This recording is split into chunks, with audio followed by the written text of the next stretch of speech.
now we are going to study an important subject. अब हम एक बहुत मुख्य विषय सीखने जा रहे हैं।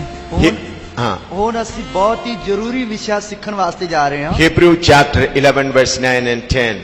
इब्रानियों की पत्री 11वां अध्याय 9 और 10वां वचन।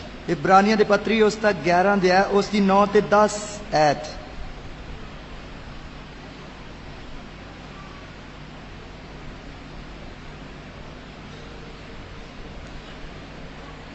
By faith he sojourned in the land of promise as a stranger, strange country, dwelling in tabernacle with Isaac and Jacob, the heirs with him of the same promise.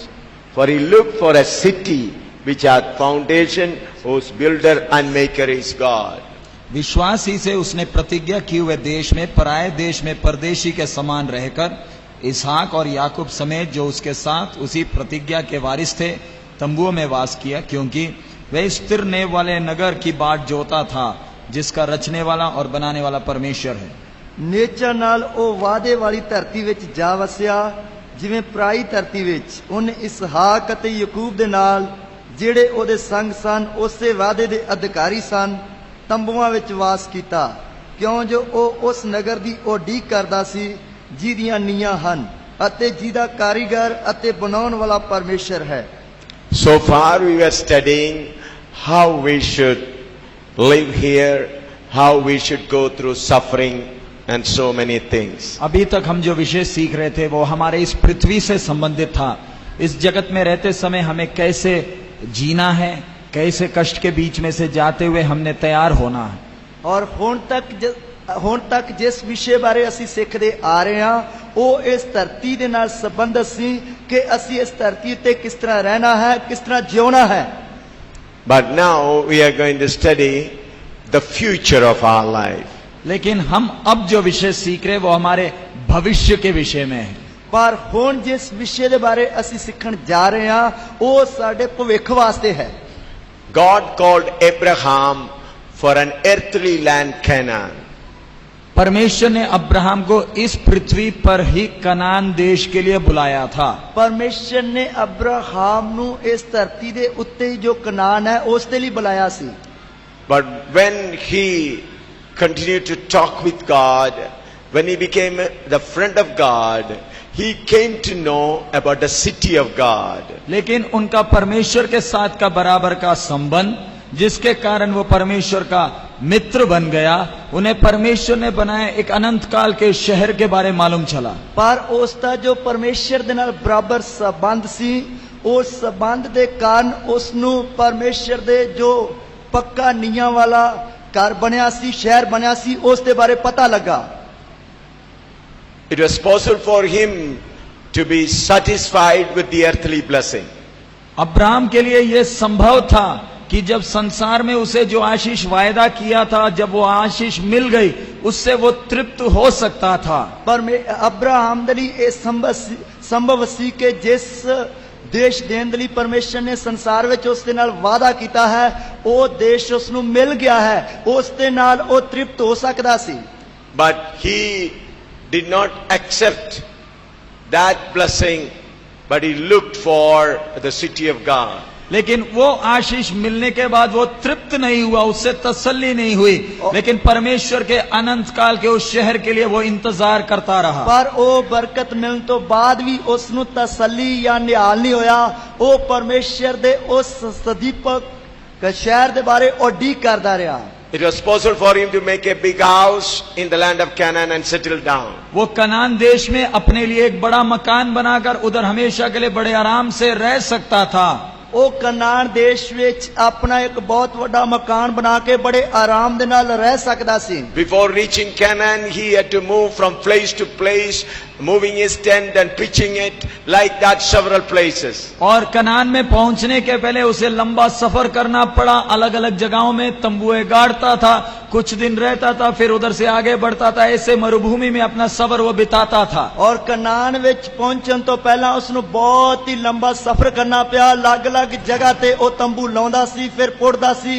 ਇਸ ਤਰ੍ਹਾਂ ਬਹੁਤ ਹੀ ਉਸ ਨੂੰ ਲੰਬਾ ਸਫ਼ਰ ਕਰਕੇ ਪਹੁੰਚਣਾ ਪਿਆ। Even after this long suffering as a pilgrim, And when he reached the land of Canaan, he didn't think, okay, let me at least settle down now. इतना लंबा सफर एक मुसाफिर के तौर पर कर कर जब वो कनान में पहुंचा, उसके मन में ये विचार नहीं आया कि चलो मेरा सफर खत्म हो गया, अब तो मैं आराम से एक जगह में आराम से रहूंगा। ਇੰਨਾ ਲੰਬਾ ਸਫ਼ਰ ਕਰਕੇ ਜਦੋਂ ਕਨਾਨ ਦੇਸ਼ ਵਿੱਚ ਪਹੁੰਚਿਆ, ਉਸ ਦੇ ਮਨ ਵਿੱਚ ਇਹ ਖਿਆਲ ਨਹੀਂ ਆਇਆ ਕਿ ਹੁਣ ਤਾਂ ਮੇਰਾ ਸਫ਼ਰ ਪੂਰਾ ਹੋ ਗਿਆ ਹੈ, ਹੁਣ ਤਾਂ ਮੈਂ ਇੱਥੇ ਮਕਾਨ ਬਣਾ ਕੇ ਬੜੇ ਆਰਾਮ ਦੇ ਨਾਲ ਰਹਾਂਗਾ। But he continued to live in the tent with his son Isaac and grandson Jacob. लेकिन हम उसके बारे में पढ़ते हैं, वो अपने तंबुओं में रहा। केवल वो नहीं, वो अपने बेटा इसहाक और अपना पोता याकूब के साथ भी तंबू में ही रहा। ਔਰ ਅਸੀਂ ਉਸ ਦੇ ਬਾਰੇ ਪੜ੍ਹਦੇ ਹਾਂ ਕਿ ਉਹ ਤੰਬੂਆਂ ਵਿੱਚ ਰਿਹਾ। ਕੇਵਲ ਸਿਰਫ ਆਪ ਹੀ ਨਹੀਂ, ਆਪਣੇ ਪੁੱਤਰ ਇਸਹਾਕ ਦੇ ਨਾਲ ਅਤੇ ਆਪਣੇ ਪੋਤਰੇ ਯਾਕੂਬ ਦੇ ਨਾਲ ਰਿਹਾ। This time I remember Lot.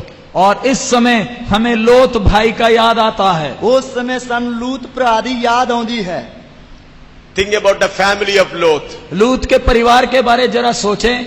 ਲੂਤ ਦੇ ਪਰਿਵਾਰ ਦੇ ਬਾਰੇ ਜਰਾ ਸੋਚੀਏ। Look at the family of Noah. नूह के परिवार को जरा देखें। ਨੂਹ ਦੇ ਪਰਿਵਾਰ ਦੇ ਬਾਰੇ ਥੋੜਾ ਦੇਖੀਏ। All of them have reached heaven.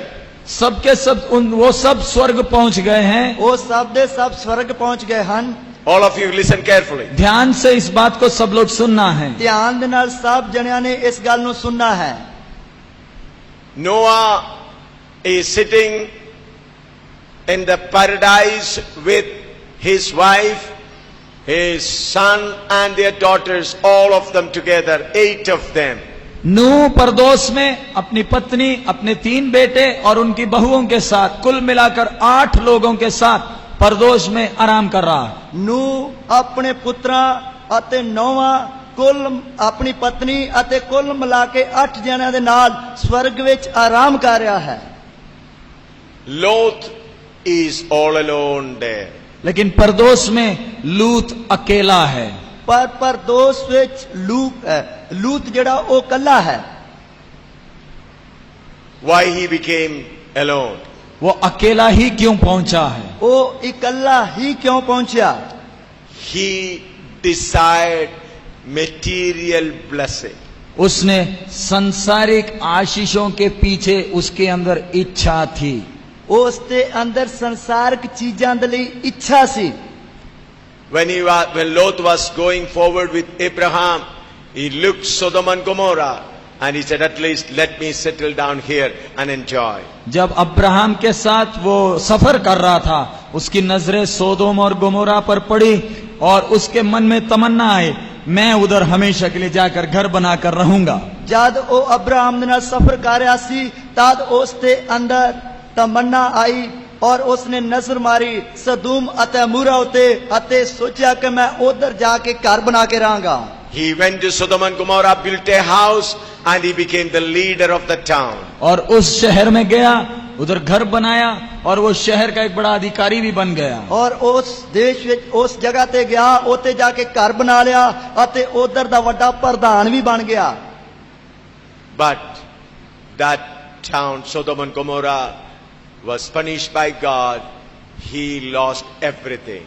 और वो शहर पर परमेश्वर की सजा पड़ी और उसकी सारी जायदाद नष्ट हो गई। ਉਹ ਸ਼ਹਿਰ ਦੇ ਤੇ ਪਰਮੇਸ਼ਰ ਦੀ ਸਜ਼ਾ ਪਈ ਅਤੇ ਉਸ ਦੀ ਸਾਰੀ ਜਾਇਦਾਦ ਨਾਸ਼ ਹੋ ਗਈ। His wife became pillar of salt. उसकी पत्नी नमक का खंबा बन गई। ਉਸ ਦੀ ਪਤਨੀ ਲੂਣ ਦਾ ਖੰਭਾ ਬਣ ਗਈ।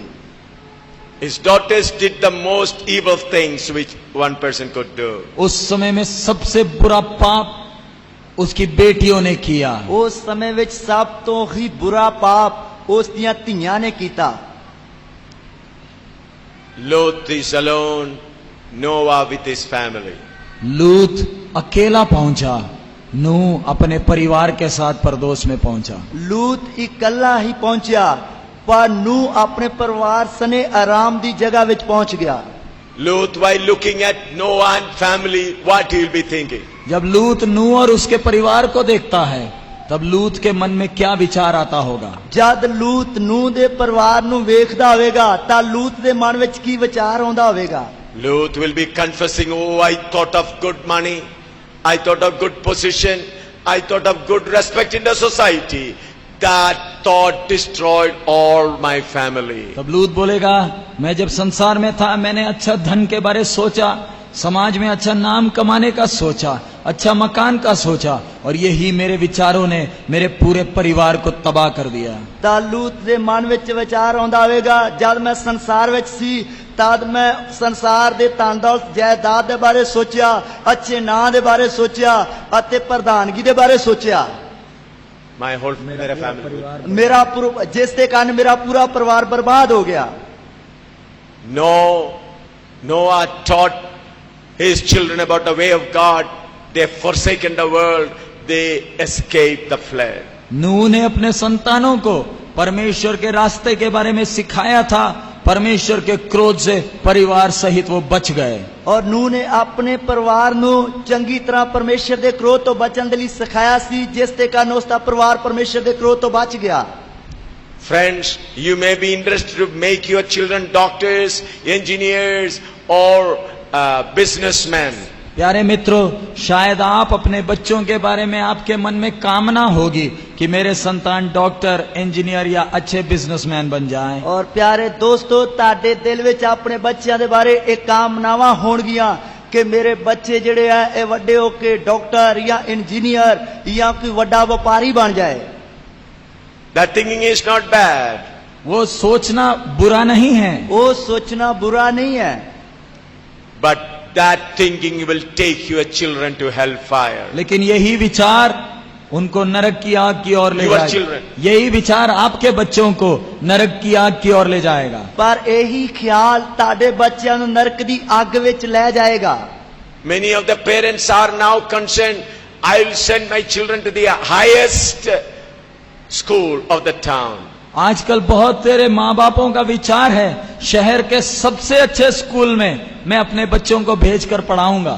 ਅੱਜ ਕੱਲ ਮਾਂ ਪਿਓ ਦਾ ਬੱਚਿਆਂ ਦੇ ਪ੍ਰਤੀ ਵਿਚਾਰ ਹੈ ਕਿ ਸ਼ਹਿਰ ਵਿੱਚ ਜੋ ਸਭ ਤੋਂ ਹੀ ਉੱਚਾ ਵਧੀਆ ਸਕੂਲ ਹੈ ਉਸ ਵਿੱਚ ਭੇਜ ਕੇ ਮੈਂ ਆਪਣੇ ਬੱਚਿਆਂ ਨੂੰ ਪੜਾਉਂਗਾ।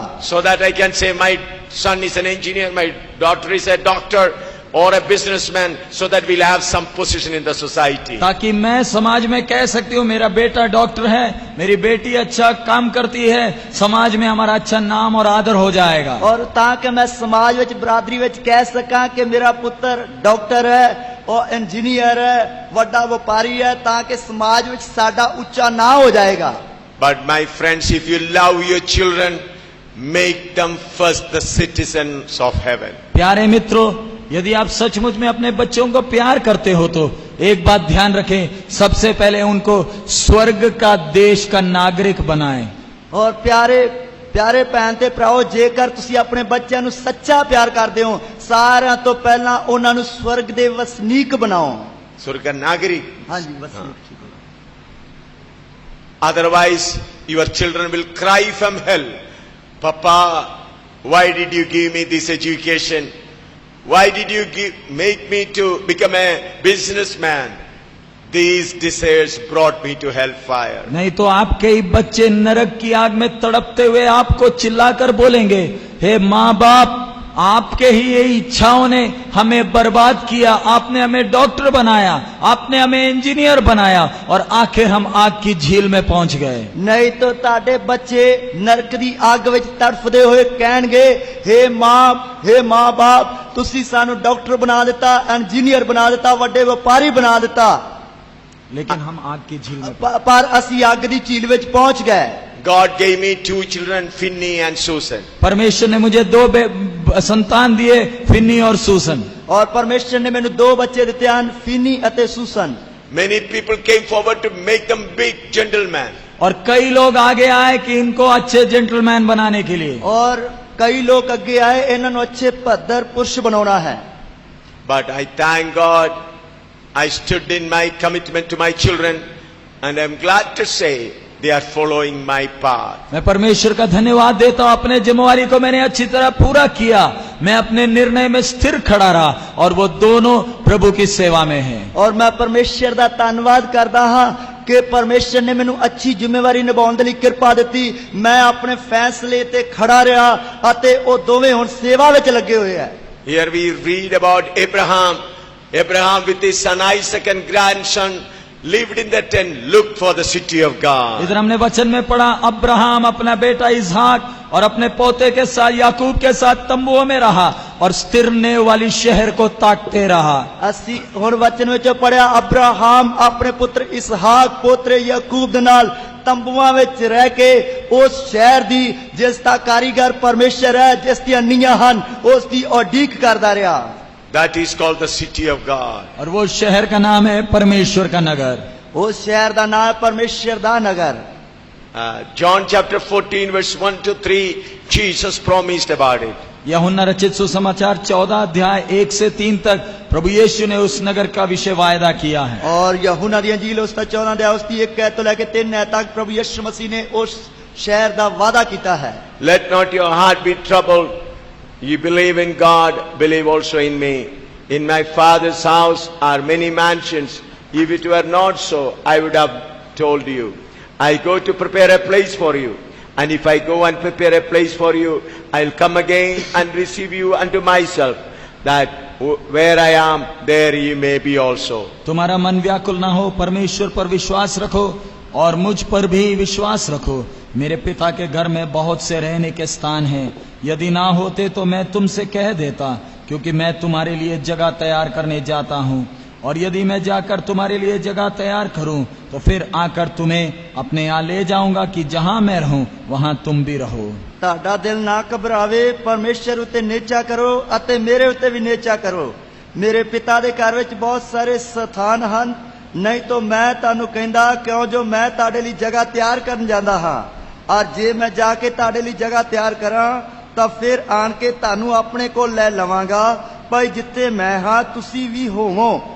The place which Jesus Christ has gone to prepare is New Jerusalem. प्रभु यीशु जो जगह तैयार करने गया है उस जगह का नाम नया यरूशलेम है। प्रभु यीशु मसीह जो जगह तैयार करने वास्ते गया उस जगह का नाम नवा यरूशलेम है। It's a spiritual building. वो एक आत्मिक भवन है। वो एक आत्मिक भवन है। When we study about New Jerusalem, though in the book of Revelation it's written with different words of typology, we should understand it's a spiritual heaven. प्रकाशित वाक्य में एक चित्र के रूप में उसका विवरण दिया गया है, लेकिन उसको समझना है कि वो नगर एक आत्मिक नगर है।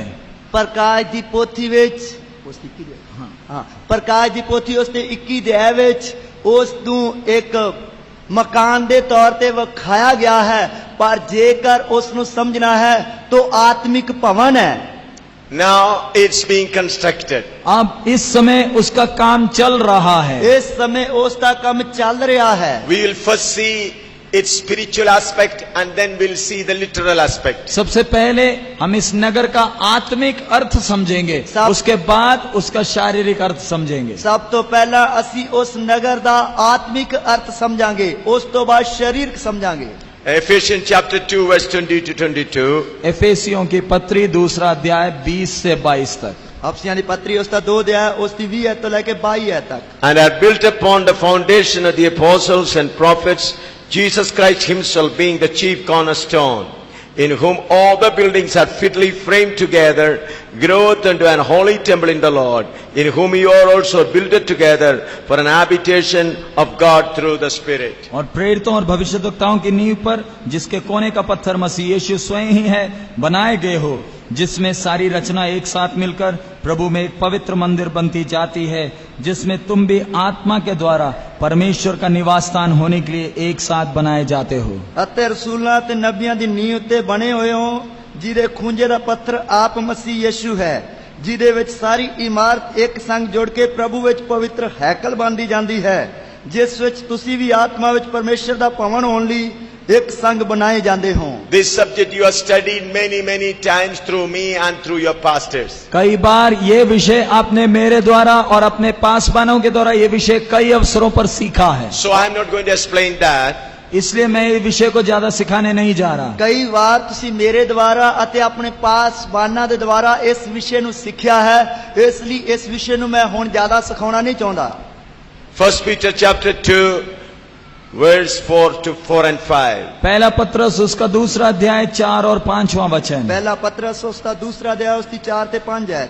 To whom coming as unto a living stone, disallowed indeed of men, but chosen of God and precious, ye also are lively stones, are built up a spiritual house and holy priesthood, to offer up spiritual sacrifice acceptable to God by Jesus Christ. उसके पास आकर जिसे मनुष्य ने तो निकम्मा ठहराया, परंतु परमेश्वर के निकट चुना हुआ और बहुमूल्य जीवता पत्थर है, तुम भी आप जीवते पत्थरों के समान आत्मिक घर बनते जाते हो, जिससे याजकों का पवित्र समाज बनकर ऐसे आत्मिक बलिदान चढ़ाओ जो यीशु मसीह के द्वारा परमेश्वर का को ग्रहण हो।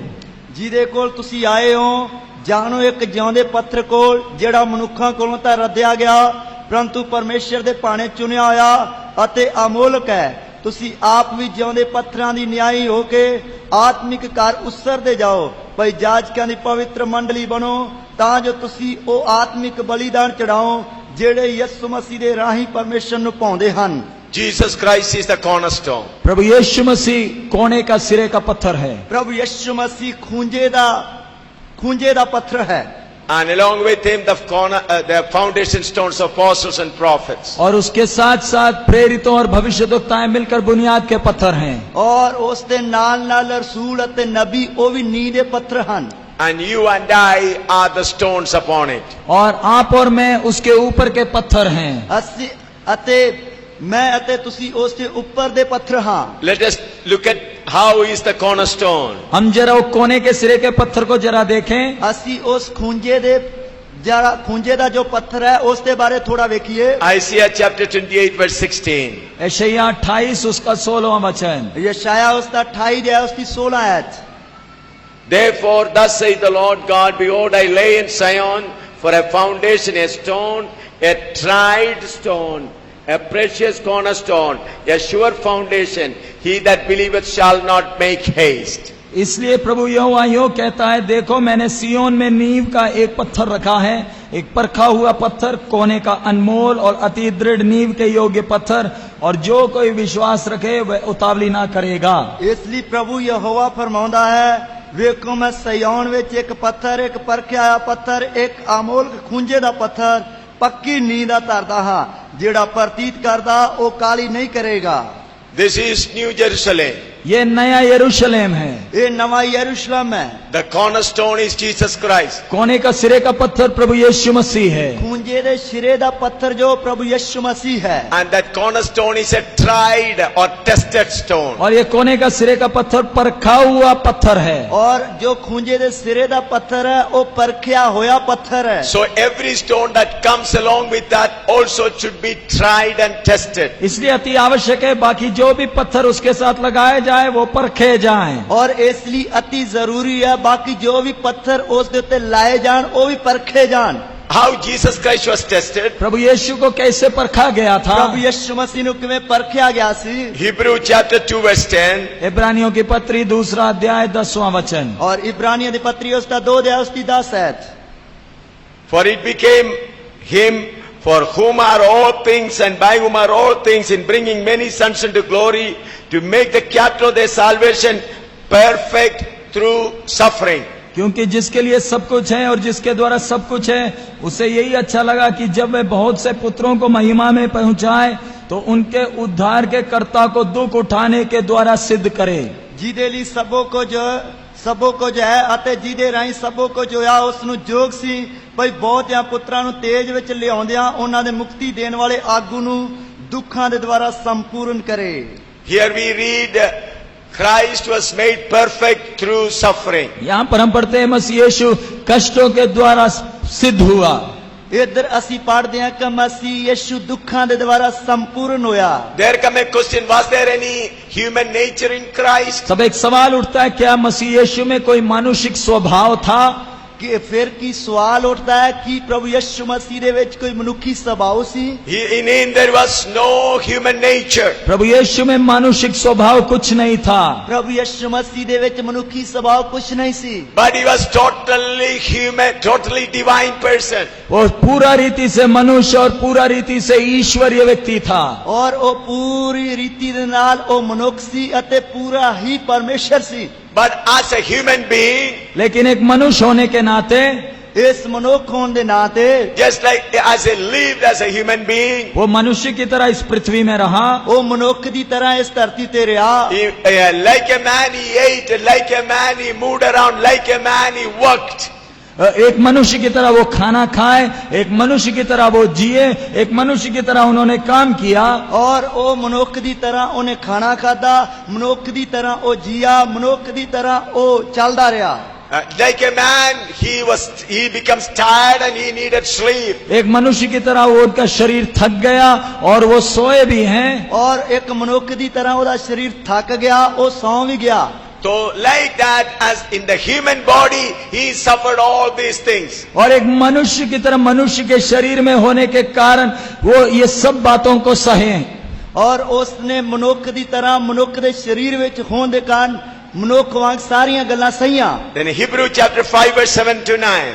इब्रानियों की पत्री 5वां अध्याय 7 से 9 तक हम पढ़ते हैं। ਇਬਰਾਨੀਆਂ ਦੀ ਪੱਤਰੀ ਉਸ ਦਾ 5 ਅਧਿਆਇ ਉਸ ਦੀ 7 ਐਤ ਤੋਂ ਲੈ ਕੇ 9 ਐਤ ਤੱਕ ਪੜ੍ਹਦੇ Who ਹਾਂ। in the days of his flesh, when he had offered up prayers and supplication with strong crying and tears unto him, that was able to save him from death, and was heard in that he feared, though he were a son, yet learned the obedience by the things which he suffered, and being made perfect, he became the author of eternal salvation unto all them that obey him. यीशु ने अपने देह में रहने के दिनों में ऊंचे शब्द से पुकार पुकार कर और आंसू बहा बहा कर उससे जो उसके मृत्यु से बचा सकता था प्रार्थनाएं और विनती की, और भक्ति के कारण उसकी सुनी गई। पुत्र होने पर भी उसने दुख उठा उठाकर आज्ञा माननी सीखी, और सिद्ध बनकर अपने सब आज्ञा मानने वालों के लिए सदा काल के उद्धार का कारण हो गया। ਉਹਨੇ ਉਹਨੀ ਦਿਨੀ ਜਦੋਂ ਦੇਹ ਧਾਰੀ ਹੋਈ ਸੀ, ਬਹੁਤ ਤਾਹਾ ਮਾਰ ਮਾਰ ਕੇ ਅਤੇ ਅੰਜੂ ਕੇਰ ਕੇਰ ਕੇ ਉਸ ਦੇ ਅੱਗੇ ਜਿਹੜਾ ਉਹਨੂੰ ਮੌਤ ਤੋਂ ਬਚਾ ਸਕਦਾ ਸੀ ਬੇਨਤੀਆਂ ਅਤੇ ਮਿੰਨਤਾਂ ਕੀਤੀਆਂ, ਅਤੇ ਪਰਮੇਸ਼ਰ ਦਾ ਪੈਰ ਰੱਖਣ ਦੇ ਕਾਰਨ ਉਹਦੀ ਸੁਣੀ ਗਈ। ਅਤੇ ਉਹ ਭਾਵੇਂ ਪੁੱਤਰ ਸੀ, ਪਰ ਜਿਹੜੇ ਉਹਨੇ ਦੁੱਖ ਭੋਗੇ ਉਹਨਾਂ ਤੋਂ ਆਗਿਆਕਾਰੀ ਸਿੱਖੀ, ਅਤੇ ਉਹ ਸਿੱਧ ਹੋ ਕੇ ਉਹਨਾਂ ਸਭਨਾਂ ਦੀ ਜਿਹੜੇ ਉਹਦੇ ਆਗਿਆਕਾਰ ਹਨ ਸਦਾ ਦੀ ਗਤੀ ਦਾ ਕਾਰਨ ਹੋਇਆ। Here we find Jesus Christ learned obedience through the suffering. यहाँ पढ़ते प्रभु यीशु मसीह कष्ट के द्वारा आज्ञा मानना सीखा। इधर ਅਸੀਂ ਪੜ੍ਹਦੇ ਹਾਂ ਕਿ ਪ੍ਰਭੂ ਯਿਸੂ ਮਸੀਹ ਨੇ ਦੁੱਖਾਂ ਦੇ ਦੁਆਰਾ ਆਗਿਆਕਾਰੀ ਸਿੱਖੀ। You look at the Garden of Gethsemane. गेत्सेमना बगीचा की और हम जरा देखें। ਗਤਸਮਨੀ ਬਾਗ ਦੇ ਵੱਲ ਅਸੀਂ ਵੇਖੀਏ। He had his last supper with his disciples. अपने चेलों के साथ आखिरी बोझ किया। ਆਪਣੇ ਚੇਲਿਆਂ ਦੇ ਨਾਲ ਆਖਰੀ ਭੋਜਨ ਖਾਦਾ। Then he began to say, my heart is heavy, I am full of sorrow. और कहने लगे मैं अति व्याकुल हूँ। ਕਹਿਣ ਲੱਗਾ ਕਿ ਮੈਂ ਬਹੁਤ ਹੀ ਵਿਆਕੁਲ ਹਾਂ। He took 3 disciples and went into the Garden of Gethsemane and requested them, please pray with me. 3 चेलों को साथ लेकर गेत्सेमना बगीचा में गया और उनसे विनती करके कहा मेरे साथ इस कष्ट की घड़ी प्रार्थना करें। ਔਰ 3 ਚੇਲਿਆਂ ਨੂੰ ਗਤਸਮਨੀ ਬਾਗ ਵਿੱਚ ਨਾਲ ਲੈ ਕੇ ਗਿਆ ਅਤੇ ਉਹਨਾਂ ਨੂੰ ਬੇਨਤੀ ਕਰਕੇ ਕਿਹਾ ਮੇਰੇ ਇਸ ਪਰਤਾਵੇ ਦੀ ਘੜੀ ਵਿੱਚ ਮੇਰੇ ਨਾਲ ਮਿਲ ਕੇ ਪ੍ਰਾਰਥਨਾ ਕਰੋ। This is the only situation where Jesus Christ asked his disciple to help him through prayer. प्रभु यीशु की पूरी सेवकाई के दौरान केवल एक ही घटना है जिधर प्रभु ने अपने चेलों से विनती किया कि उनकी सहायता मांगी। और प्रभु यीशु मसीह ਦੀ ਸੇਵਕਾਈ ਦੇ ਦਰਮਿਆਨ ਸਿਰਫ ਇੱਕ ਹੀ ਘਟਨਾ ਹੈ ਜਿਸ ਜਗ੍ਹਾ ਤੇ ਪ੍ਰਭੂ ਯਿਸੂ ਮਸੀਹ ਨੇ ਆਪਣੇ ਚੇਲਿਆਂ ਨੂੰ ਕਿਹਾ, ਉਹਨਾਂ ਅੱਗੇ ਬੇਨਤੀ ਕੀਤੀ ਕਿ ਮੇਰੀ ਸਹਾਇਤਾ ਲਈ ਪ੍ਰਾਰਥਨਾ ਕਰੋ। Then he went forward and knelt down and his blood began to come as sweat. थोड़ा आगे जाकर घुटना टेक कर विनती करने लगे और उनका खून पसीने की तरह निकलने लगा। पर उसने गोडे टेक के ਪ੍ਰਾਰਥਨਾ ਕੀਤੀ, ਉਸ ਦਾ ਖੂਨ ਮੁੜਕਾ ਬਣ ਕੇ ਵਹਿ ਰਿਹਾ ਹੈ। He asked God, Father, if it is possible, let this cup of suffering be removed from me. पिता से विनती किया, पिता यदि संभव है तो ये प्याला मेरे सामने से हटा दे। ਪਿਤਾ ਦੇ ਅੱਗੇ ਬੇਨਤੀ ਕੀਤੀ, ਪਿਤਾ ਜੇ ਹੋ ਸਕਦਾ ਹੈ ਤਾਂ ਇਹ ਕਟੋਰਾ ਮੇਥੋਂ ਲੈ ਲਾ। Father gave no reply. पिता ने कोई जवाब नहीं दिया। ਪਿਤਾ ਨੇ ਕੋਈ ਜਵਾਬ ਨਹੀਂ ਦਿੱਤਾ। He got up from that place and came back to the disciple. He saw them sleeping. वहां से उठे और अपने चेले जहां बैठे थे उनके पास आए, और जब देखा कि चेले सो रहे हैं, ਉਹ ਉੱਥੋਂ ਉੱਠਿਆ ਅਤੇ ਉੱਠ ਕੇ ਆਪਣੇ ਚੇਲਿਆਂ ਕੋਲ ਆਇਆ ਤਾਂ ਵੇਖਿਆ ਉਹ ਭਾਰੀ ਨੀਂਦ ਵਿੱਚ ਸੁੱਤੇ ਹੋਏ ਆ। Then Jesus said, why don't you tarry with me at this hour? तो प्रभु यीशु ने उनसे पूछा, ये कष्ट की घड़ी में तुम जाग भी नहीं सकते मेरे साथ? ਪ੍ਰਭੂ ਯਿਸੂ ਮਸੀਹ ਨੇ ਉਹਨਾਂ ਨੂੰ ਪੁੱਛਿਆ ਕਿ ਇਸ ਦੁੱਖ ਦੀ ਘੜੀ ਵਿੱਚ ਤੁਸੀਂ ਮੇਰੇ ਨਾਲ ਜਾਗ ਨਹੀਂ ਸਕਦੇ? He again went and prayed. फिर जाकर प्रार्थना किया। ਫਿਰ ਜਾ ਕੇ ਪ੍ਰਾਰਥਨਾ ਕੀਤੀ, Father, if it is possible, let this cup be removed from me. हे पिता, हो सके तो ये प्याला मेरे सामने से हटा दे।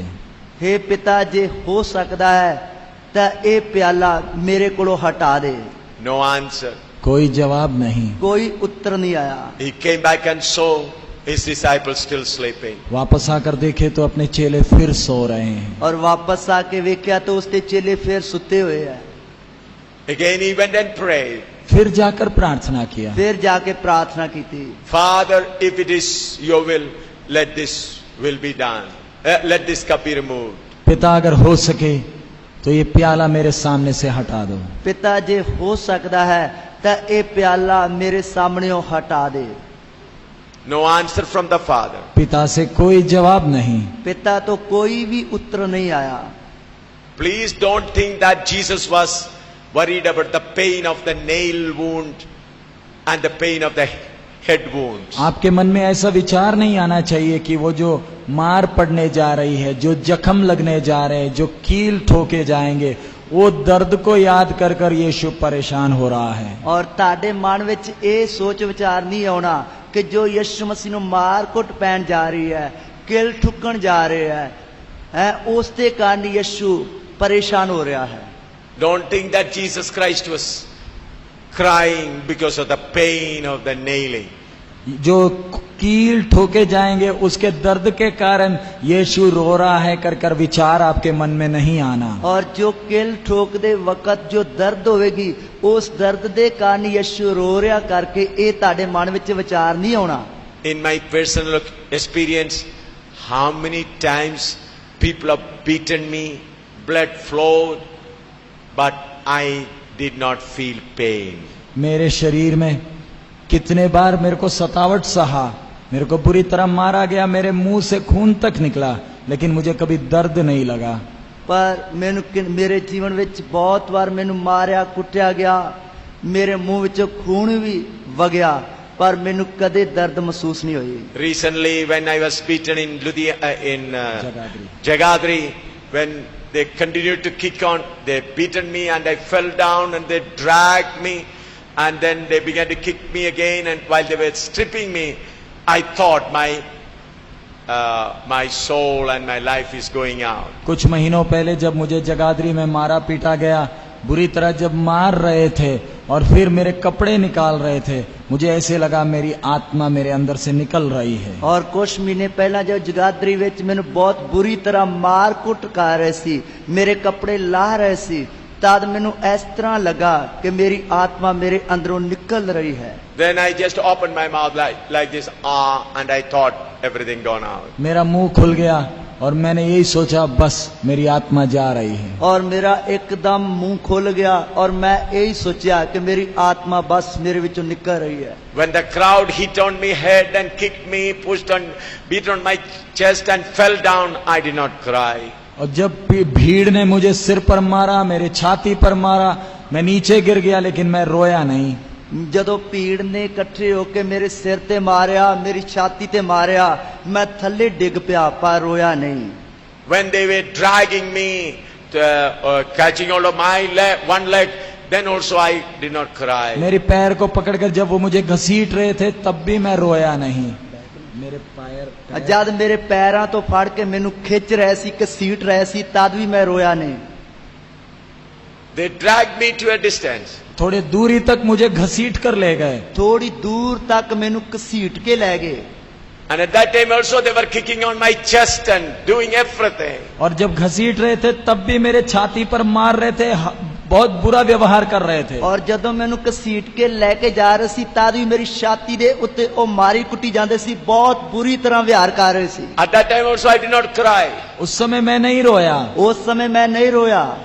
Several incidents before also they beaten, I did not cry. Other people beaten me. इससे पहले भी मुझे कई अवसरों पर मारा गया, मैं कभी रोया नहीं। इस तो पहले मैनू कई बार मारिया कुटिया गया पर मैं कदे रोया नहीं।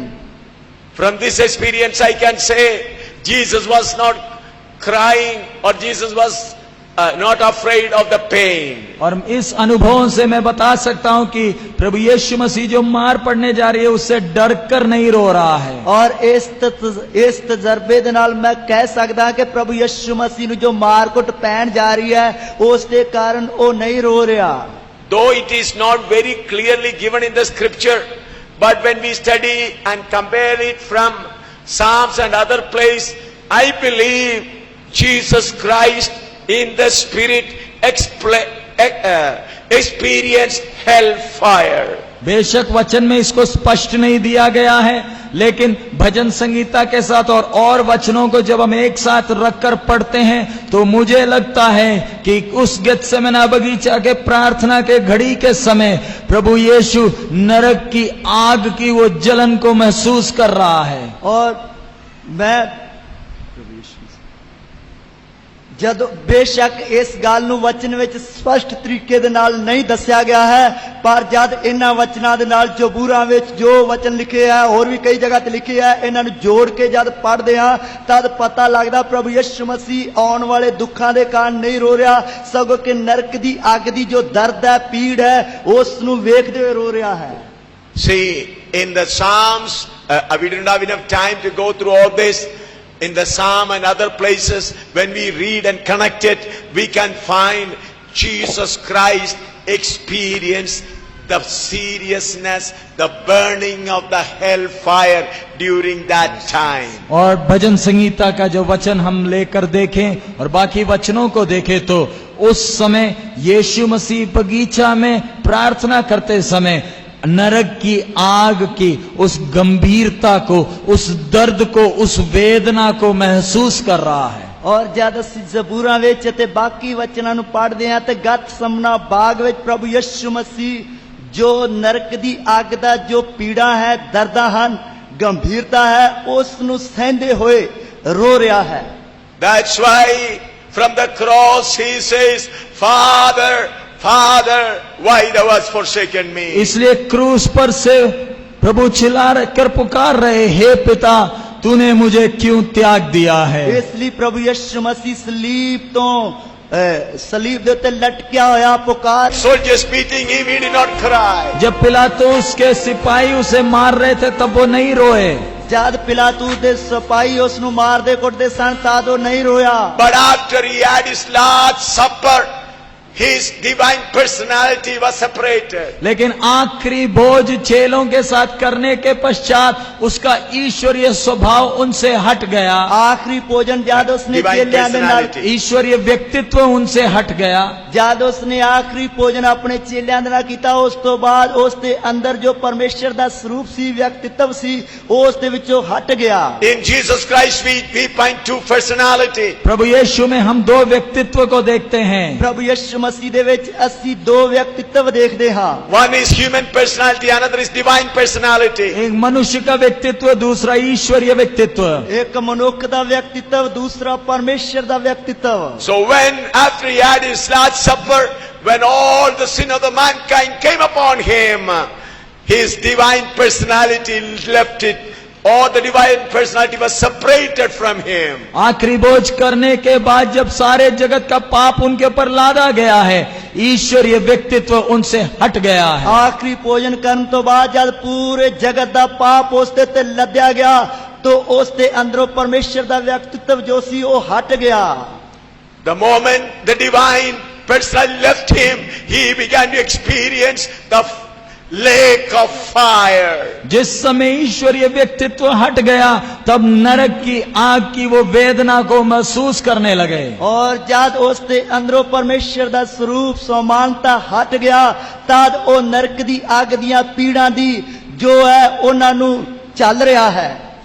It was unbearable. और वो सहने के परे था। ਪਰ ਉਹ ਸਹਿਣ ਤੋਂ ਬਾਹਰ ਸੀ। Therefore he requested his disciple to help me through prayer. इसलिए वो अपने चेलों से विनती किया कि इस कष्ट के घड़ी मुझे प्रार्थना का सहयोग या मदद करें। ਇਸ ਲਈ ਉਹਨੇ ਕਸ਼ਟ ਦੀ ਘੜੀ ਵਿੱਚ ਚੇਲਿਆਂ ਦੇ ਅੱਗੇ ਬੇਨਤੀ ਕਰੀ ਕਿ ਇਸ ਦੁੱਖ ਦੇ ਵੇਲੇ ਮੇਰੀ ਸਹਾਇਤਾ ਕਰੋ। That's why the blood was coming out of sweat. इस वेदना के कारण उनका खून पसीना की तरह बाहर निकलने लगा। और ਇਸ ਪੀੜਾਂ ਦੇ ਕਾਰਨ ਉਸ ਦਾ ਖੂਨ ਪਸੀਨਾ ਬਣ ਕੇ ਬਾਹਰ ਵਹਿਣ ਲੱਗਾ। Even at that time also Father did not answer. और इस वेदना की घड़ी में भी पिता ने एक शब्द नहीं कहा। ਪਰ ਇਸ ਪੀੜਾਂ ਦੇ ਪਲ ਵਿੱਚ ਪਿਤਾ ਨੇ ਵੀ ਇੱਕ ਜਵਾਬ ਵੀ ਨਹੀਂ ਦਿੱਤਾ। But yet he said, Father, let your will be done. लेकिन इतनी वेदना के मध्य भी पुकार कर कहा, हे पिता तेरी इच्छा पूरी हो जाए। ਪਰ ਇਹਨਾਂ ਪੀੜਾਂ ਦਰਦਾਂ ਦੇ ਵੇਲੇ ਵੀ ਉਸਨੇ ਪੁਕਾਰ ਕੇ ਆਖਿਆ, हे ਪਿਤਾ ਤੇਰੀ ਮਰਜ਼ੀ ਪੂਰੀ ਹੋ ਜਾਏ। Can you tell me, is there any pain greater than the burnings of hellfire? मैं आपसे एक सवाल पूछता हूं, क्या इस जगत में नरक की आग की उस ज्वाला का दर्द से भयानक कोई और दर्द इस जगत में है? ਮੈਂ ਤੁਹਾਨੂੰ ਸਵਾਲ ਪੁੱਛਦਾ ਹਾਂ ਕਿ ਨਰਕ ਦੀ ਅੱਗ ਦੀਆਂ ਜੋ ਲਾਟਾਂ ਹਨ ਉਸ ਤੇ ਦਰਦ ਦੇ ਨਾਲੋਂ ਉਸ ਤੋਂ ਵੱਡਾ ਦਰਦ ਇਸ ਸੰਸਾਰ ਵਿੱਚ ਕੋਈ ਹੋਰ ਹੈ? Do you hear me? क्या आपने सुना? ਕੀ ਤੁਸੀਂ ਸੁਣਿਆ? You are facing many problems. आपके जीवन में आप कई कष्टों को सह रहे हैं, ਤੁਸੀਂ ਆਪਣੇ ਜੀਵਨ ਵਿੱਚ ਕਈ ਦੁੱਖਾਂ ਨੂੰ ਸਹਿੰਦੇ ਹੋ, But none of you have so far gone into the fire of burning lake. लेकिन आप किसी ने भी नरक की आग की झील की उस आग का दर्द को नहीं सहा है। ਪਰ ਤੁਹਾਡੇ ਵਿੱਚੋਂ ਕਿਸੇ ਨੇ ਵੀ ਉਹ ਨਰਕ ਦੀ ਅੱਗ ਦੀ ਜੋ ਝੀਲ ਦੀ ਦਰਦ ਹੈ ਉਸ ਨੂੰ ਨਹੀਂ ਸਿਆ ਹੈ। Jesus Christ, even after suffering that also, he says, Father, let your will be done. लेकिन प्रभु यीशु इस वेदना को भी सहते हुए पुकारते हैं, हे पिता तेरी इच्छा पूरी हो जाए। ਪ੍ਰਭੂ ਯਿਸੂ ਮਸੀਹ ਇਸ ਪੀੜ ਨੂੰ ਸਹਿੰਦੇ ਹੋਏ ਵੀ ਪੁਕਾਰਦੇ ਆ, हे ਪਿਤਾ ਤੇਰੀ ਮਰਜ਼ੀ ਪੂਰੀ ਹੋ ਜਾਏ। The cornerstone of New Jerusalem is a tested stone. नए यरूशलेम का कोने का सिरे का पत्थर परखा हुआ पत्थर है। और नवे यरूशलेम दे खूंजे दे सिरे दा पत्थर परखिया हुआ पत्थर है। He learned obedience through suffering. वो कष्ट दुख उठा उठाकर आज्ञा मानना सीखा। उसने दुखां अते कष्टां दे द्वारा दुखां अते कष्टां नु चल चल के आज्ञाकारी सीखी। Sometime I sit and cry. कई बार मैं बैठकर आंसू बहाता हूँ। कई बार मैं बैठ के अंजू बहाना हाँ। Lord Jesus, how was the fire of hell? हे प्रभु यीशु, नरक की आग की झील का दर्द क्या था? हे प्रभु यीशु मसीह, नरक दी आग दी झील दी पीड़ की सी? He experienced that. उन्होंने उसे व्यक्तिगत तौर पर अनुभव किया है। उसने उसनु निजी तौर ते अनुभव या तजर्बा किया है। As a human being, he experienced it. एक मनुष्य के तौर पर उस वेदना को महसूस किया है। उसने एक मनुष्य दे तौर ते उस पीड़ नु दर्द नु सिया है। Even after going to that extent, he stood for obedience. उतनी दर्द को सहते हुए इतनी गहराई में उतरने के बाद भी आज्ञाकारिता के लिए खड़ा रहा।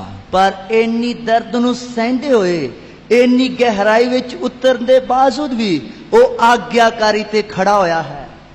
This is New Jerusalem before you. आपके सामने नए यरूशलेम का एक रूप बनाकर रखा है। और ताड़े सामने एक नवे यरूशलेम दा रूप बना के रखा होया है। The cornerstone is Jesus Christ. इसके कोने का सिरे का पत्थर प्रभु यीशु मसीह है। ਇਸ ਤੇ ਖੂੰਜੇ ਦੇ ਸਿਰੇ ਦਾ ਪੱਥਰ ਪ੍ਰਭੂ ਯਿਸੂ ਮਸੀਹ ਹੈ।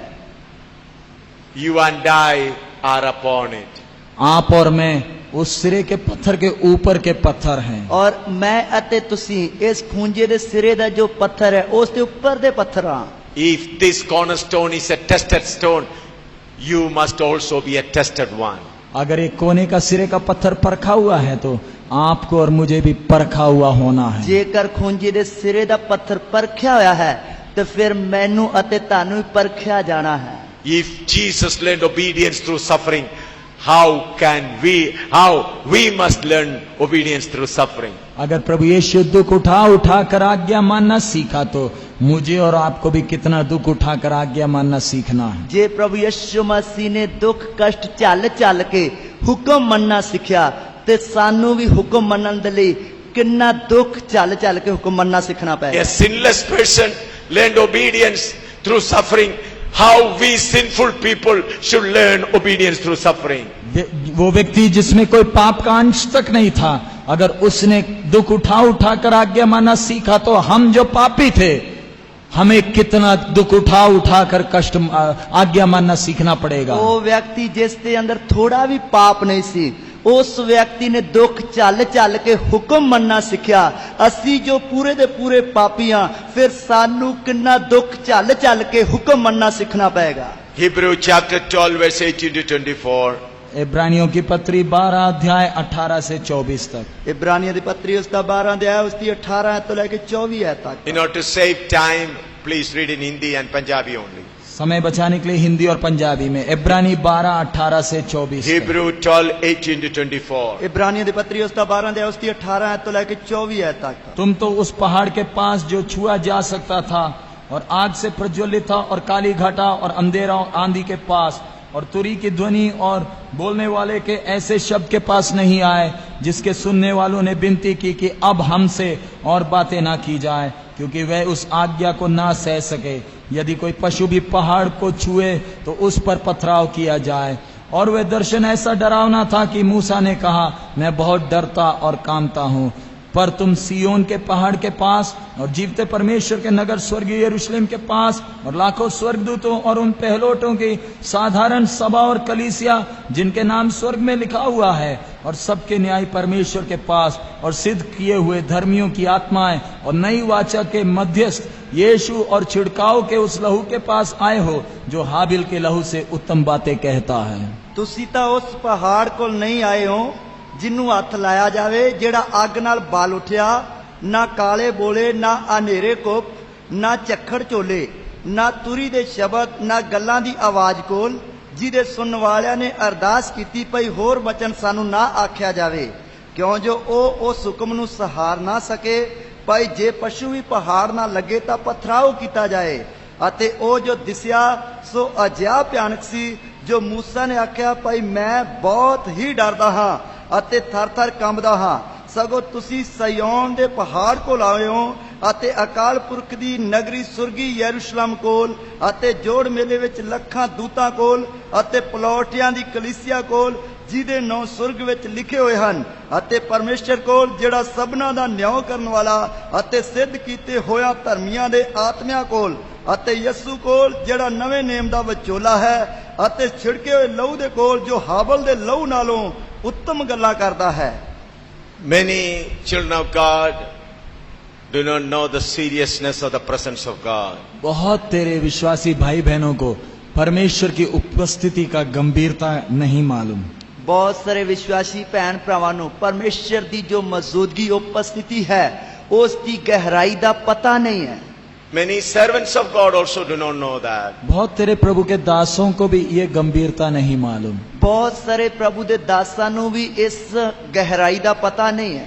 Some servants of God, while preaching, make people to laugh. कई प्रभु के दास प्रचार करते वक्त दूसरों को हंसाते हैं। ਕਈ ਪ੍ਰਭੂ ਦੇ ਦਾਸ ਪ੍ਰਚਾਰ ਕਰਦੇ ਵਕਤ ਦੂਸਰਿਆਂ ਨੂੰ ਹਸਾਉਂਦੇ ਆ। They think that if we make people happy, they will remain awake and understand things. और लोगों का सेवकों का विचार ये रहता है कि अगर हम लोगों को हंसाते रहें तो वो कोई सोएगा नहीं और ध्यान से सुनता रहेगा। ਸੇਵਕਾਂ ਦਾ ਇਹ ਵਿਚਾਰ ਹੁੰਦਾ ਕਿ ਜੇਕਰ ਅਸੀਂ ਲੋਕਾਂ ਨੂੰ ਵਿੱਚ ਹਸਾਉਂਦੇ ਰਾਂਗੇ ਉਹ ਸੌਣਗੇ ਨਹੀਂ। I know wherever such servants of God are preaching, God is not there. मुझे अच्छी तरह मालूम है जहाँ कहीं ये हंसी मजाक का प्रचार होता है उस सभा में तो परमेश्वर है ही नहीं। ਔਰ ਮੈਨੂੰ ਚੰਗੀ ਤਰ੍ਹਾਂ ਪਤਾ ਜਿੱਥੇ ਹਾਸੇ ਮਜੇ ਦਾ ਪ੍ਰਚਾਰ ਹੁੰਦਾ ਉੱਥੇ ਤਾਂ ਪਰਮੇਸ਼ਰ ਹੁੰਦਾ ਹੀ ਨਹੀਂ। Friends, we should know how serious is our God. प्यारे मित्रों, हमें मालूम चलना चाहिए हमारा परमेश्वर कितना गंभीर और भयानक है। ਪਿਆਰੇ ਦੋਸਤੋ, ਸਾਨੂੰ ਪਤਾ ਲੱਗਣਾ ਚਾਹੀਦਾ ਹੈ ਕਿ ਸਾਡਾ ਪਰਮੇਸ਼ਰ ਕਿੰਨਾ ਹੀ ਗੰਭੀਰ ਹੈ। Here he says about Mount Sinai. इधर सीनाई पहाड़ का विवरण दिया गया है। ਇੱਥੇ ਸਨਈ ਪਹਾੜ ਦਾ ਜਿਹੜਾ ਉਸ ਦੀ ਵਿਆਖਿਆ ਦਿੱਤੀ ਗਈ ਹੈ। The people of Israel were cleansed for 3 days. Israel की प्रजा ने शुद्ध होने के लिए 3 दिन का समय लिया था। ਔਰ ਇਸਰਾਇਲ ਦੀ ਪ੍ਰਜਾ ਨੇ ਸ਼ੁੱਧ ਹੋਣ ਦੇ ਲਈ 3 ਦਿਨਾਂ ਦਾ ਸਮਾਂ ਲਿਆ ਸੀ। They put a hedge around Sinai. उन्होंने सीनाई पहाड़ के चारों तरफ बाड़ा लगाया था। ਉਹਨਾਂ ਨੇ ਸਨਈ ਪਹਾੜ ਦੇ ਚਾਰੇ ਪਾਸੇ ਵਾੜ ਬੰਨੀ ਸੀ। They are standing far away from Sinai. और वो सीनाई से दूर खड़े थे। ਔਰ ਉਹ ਸਨਈ ਪਹਾੜ ਤੋਂ ਦੂਰ ਖੜੇ ਸਨ। When God's glories began to come down, the whole mountain of Sinai began to shake. और जब परमेश्वर की महिमा उस सिनाई पहाड़ पर उतरने लगी तो पूरा पहाड़ कांपने लगा था। ਔਰ ਜਦ ਪਰਮੇਸ਼ਰ ਦਾ ਜਲਾਲ ਉਸ ਪਹਾੜ ਉੱਤੇ ਉਤਰਨ ਲੱਗਾ ਤੇ ਪੂਰਾ ਪਹਾੜ ਹੀ ਕੰਬਣ ਲੱਗਾ। The whole Sinai Mount turned into smoke. पूरा पहाड़ धुएं से भर गया था। ਔਰ ਪੂਰਾ ਪਹਾੜ ਧੂਏ ਨਾਲ ਭਰ ਗਿਆ ਸੀ। People were frightened. लोग उधर की प्रजा भयभीत हो गई, डर गई। ਔਰ ਉਧਰ ਦੀ ਪ੍ਰਜਾ ਜਿਹੜੀ ਹੈ ਉਹ ਭੇ ਬਹੁਤ ਹੀ ਡਰ ਗਈ। They said, "Oh Moses, if we hear the voice of this glorious God, this terrible God, we'll all die." तब वो कहने लगे, हे मूसा, ये भयानक परमेश्वर की आवाज अगर हम सुने तो हम सब मर जाएंगे। ਔਰ ਉਹ मूसा ਨੂੰ ਕਹਿਣ ਲੱਗੇ, हे मूसा, ਜੇਕਰ ਇਸ ਭਿਆਨਕ ਪਰਮੇਸ਼ਰ ਦੀ ਆਵਾਜ਼ ਅਸੀਂ ਸੁਣਾਂਗੇ ਅਸੀਂ ਮਰ ਜਾਵਾਂਗੇ। You speak to us. मूसा, तू हमसे बात कर। मूसा, ਤੂੰ ਸਾਡੇ ਨਾਲ ਗੱਲ ਕਰ। They came near Sinai. वो लोग तो सीनाई के पास, पहाड़ के पास आए थे। ਉਹ ਲੋਕ ਤਾਂ ਸਨਈ ਪਹਾੜ ਦੇ ਕੋਲ ਹੀ ਆਏ ਸਨ। That's a physical Sinai. वो एक शारीरिक सीनाई पहाड़ था। ਉਹ ਇੱਕ ਸਰੀਰਕ ਸਨਈ ਪਹਾੜ ਸੀ। Which is available even today. वो आज के दिन भी वो पहाड़ इस पृथ्वी में है। ਉਹ ਅੱਜ ਦੇ ਦਿਨ ਵੀ ਉਹ ਪਹਾੜ ਇਸ ਧਰਤੀ ਤੇ ਹੈ। But we have come to Zion, the dwelling place of God. लेकिन मैं और आप तो सियोन जो परमेश्वर का हमेशा का निवास स्थान है उसके पास आए हैं। ਪਰ ਮੈਂ ਅਤੇ ਤੁਸੀਂ ਤਾਂ ਸਿਯੋਨ ਜੋ ਪਰਮੇਸ਼ਰ ਦੇ ਰਹਿਣ ਦਾ ਸਥਾਨ ਹੈ ਉਸ ਦੇ ਕੋਲ ਆਏ ਹਾਂ। Physically we are here, spiritually we are there. शारीरिक तौर पर हम इस पृथ्वी में हैं, लेकिन आत्मिक तौर पर हम उस स्थान में हैं। ਪਰ ਸਰੀਰਕ ਤੌਰ ਤੇ ਅਸੀਂ ਧਰਤੀ ਉੱਤੇ ਹਾਂ ਪਰ ਆਤਮਿਕ ਤੌਰ ਤੇ ਅਸੀਂ ਉਸ ਥਾਂ ਤੇ ਹਾਂ। So when God's glory came down temporarily to Sinai, they were frightened. How much more fearful we should be in the presence of God. जब परमेश्वर की महिमा थोड़ी देर के लिए उस सीनाई पहाड़ पर जब उतरी तो वो सब डर गए। तो हम जिस स्थान में हैं वो उधर परमेश्वर का महिमा हमेशा रहता है। हमें कितने भय और भक्ति से जीवन बिताना है। और जहाँ सनई पहाड़ ਦੇ ਤੇ ਪਰਮੇਸ਼ਰ ਦੀ ਥੋੜੀ ਜੀ ਮਹਿਮਾ ਉਤਰੀ ਉਹ ਲੋਕ ਡਰ ਗਏ। ਅਸੀਂ ਜੋ ਸਿਯੋਨ ਜਿੱਥੇ ਪਰਮੇਸ਼ਰ ਮੌਜੂਦ ਹੈ ਉਸ ਜਗ੍ਹਾ ਦੇ ਕੋਲ ਆਏ ਹਾਂ तो ਅਸੀਂ ਫਿਰ ਕਿੰਨਾ ਭੈ ਭਗਤੀ ਦੇ ਨਾਲ ਜੀਵਨ ਗੁਜ਼ਾਰਨਾ है। You are being brought to Zion and the work is going on. आपको सियोन में लाया गया है और काम चल रहा है। सियोन में लाया गया और काम चल रहा है। और ਤੁਹਾਨੂੰ ਸਿਯੋਨ ਵਿੱਚ ਲਿਆਂਦਾ ਗਿਆ ਅਤੇ ਕੰਮ ਚੱਲ ਰਿਹਾ ਹੈ। 1 King chapter 6 verse 7. पहला राजा 6 का 7। ਪਹਿਲਾ ਰਾਜਾ 6 ਦੀ 7 ਹੈ।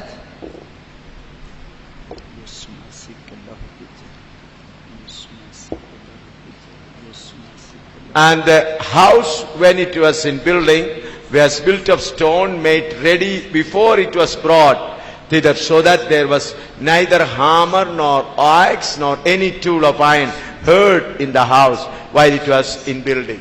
बनाते समय भवन ऐसे पत्थरों का बनाया गया जो वहां ले आने के पहले गढ़कर ठीक किया गए थे, और भवन के बनते समय हथौड़े, वसूली या किसी प्रकार के लोहे का औजार का शब्द कभी सुनाई नहीं पड़ा। ਅਤੇ ਜਦ ਇਹ ਭਵਨ ਬਣਾਉਂਦੇ ਸਨ ਤਾਂ ਉਸ ਵਿੱਚ ਪੂਰੇ ਪੱਥਰ ਲਾਏ ਜਿਹੜੇ ਖਾਨ ਉੱਤੇ ਤਿਆਰ ਕੀਤੇ ਹੋਏ ਸਨ। ਸੋ ਭਵਨ ਦੇ ਬਣਾਉਣ ਵਿੱਚ ਨਾ ਉੱਤੇ ਤੇਸੀ ਨਾ ਬਸੂਲੀ ਨਾ ਲੋਹੇ ਦੇ ਕਿਸੇ ਹੋਰ ਸੰਦ ਦੀ ਆਵਾਜ਼ ਸੁਣਾਈ ਦਿੰਦੀ ਸੀ। Yesterday I taught you how you have become part of the body of Christ. हमने कल सीखा कि हम कैसे मसीह की देह के एक अंग बन गए हैं। ਔਰ ਅਸੀਂ ਕੱਲ ਸਿੱਖਿਆ ਕਿ ਅਸੀਂ ਕਿਸ ਤਰ੍ਹਾਂ ਮਸੀਹ ਦੀ ਦੇਹ ਦੇ ਅੰਗ ਬਣਦੇ ਹਾਂ।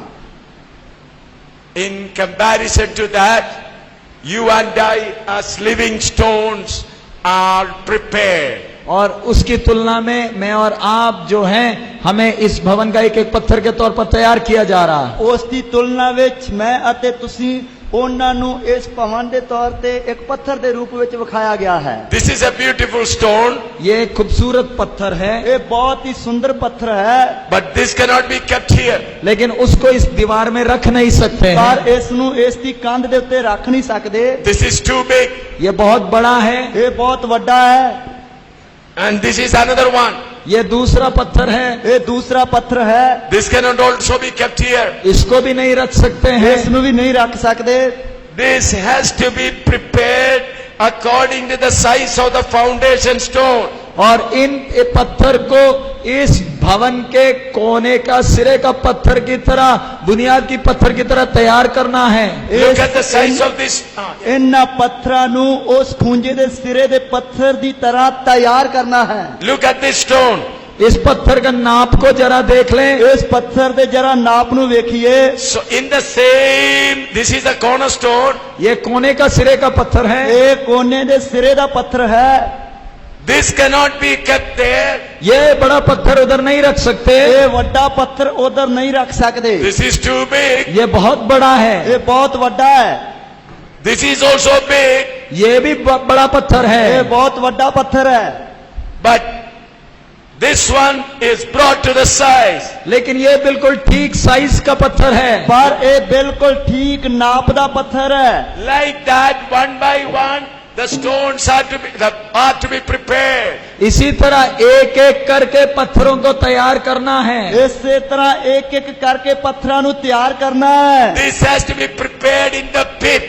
और इन पत्थरों को इनके गड्ढों में तैयार करना है। ਔਰ ਇਹਨਾਂ ਪੱਥਰਾਂ ਨੂੰ ਜਿਸ ਖਾਨ ਵਿੱਚੋਂ ਟੋਏ ਵਿੱਚੋਂ ਲਿਆਂਦਾ ਜਾਂਦਾ ਉੱਥੋਂ ਹੀ ਤਿਆਰ ਕਰਕੇ ਲੈ ਕੇ ਆਉਣਾ ਹੈ। When Solomon was preparing the temple, he made the stone, prepared the stone from the pit. और जब सुलेमान मंदिर बना रहा था, तब इस बात का ध्यान रखा गया कि पत्थरों को उनके गड्ढों में ही काटा गया था। ਔਰ ਜਦ ਸੁਲੇਮਾਨ ਪਾਤਸ਼ਾਹ ਭਵਨ ਬਣਾ ਰਿਹਾ ਸੀ, ਉਸ ਸਮੇਂ ਇਸ ਗੱਲ ਦਾ ਧਿਆਨ ਰੱਖਿਆ ਗਿਆ ਕਿ ਉਹਨਾਂ ਪੱਥਰਾਂ ਨੂੰ ਉਹਦੇ ਟੋਇਆਂ ਵਿੱਚੋਂ ਹੀ ਤਿਆਰ ਕੀਤਾ ਗਿਆ। From the pit it is brought to Jerusalem, a literal Jerusalem where the temple was made. और उनको उन गड्ढों में तैयार कर कर यरूशलेम शहर में लाया गया, जिधर मंदिर बनाया जा रहा था। ਔਰ ਉਹਨਾਂ ਪੱਥਰਾਂ ਨੂੰ ਉਹਨਾਂ ਟੋਇਆਂ ਵਿੱਚੋਂ ਹੀ ਤਿਆਰ ਕਰਕੇ ਯਰੂਸ਼ਲਮ ਸ਼ਹਿਰ ਵਿੱਚ ਲਿਆਂਦਾ ਗਿਆ, ਜਿੱਥੇ ਮੰਦਿਰ ਬਣਾਇਆ ਜਾ ਰਿਹਾ ਸੀ। So that on the wall there is no hammering.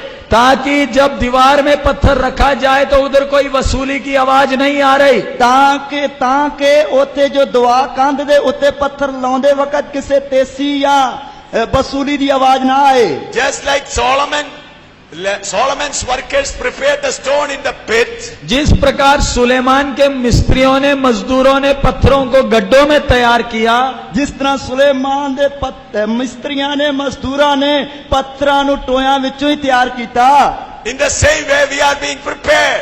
इसी तरह हमारे भी तैयार किया जा रहा है। ਇਸੇ ਤਰ੍ਹਾਂ ਸਾਨੂੰ ਵੀ ਤਿਆਰ ਕੀਤਾ ਜਾ ਰਿਹਾ ਹੈ। For us, which is the pit. ले हमारा गड्ढा कौन सा है? ਸਾਡਾ ਟੋਇਆ ਕਿਹੜਾ ਹੈ?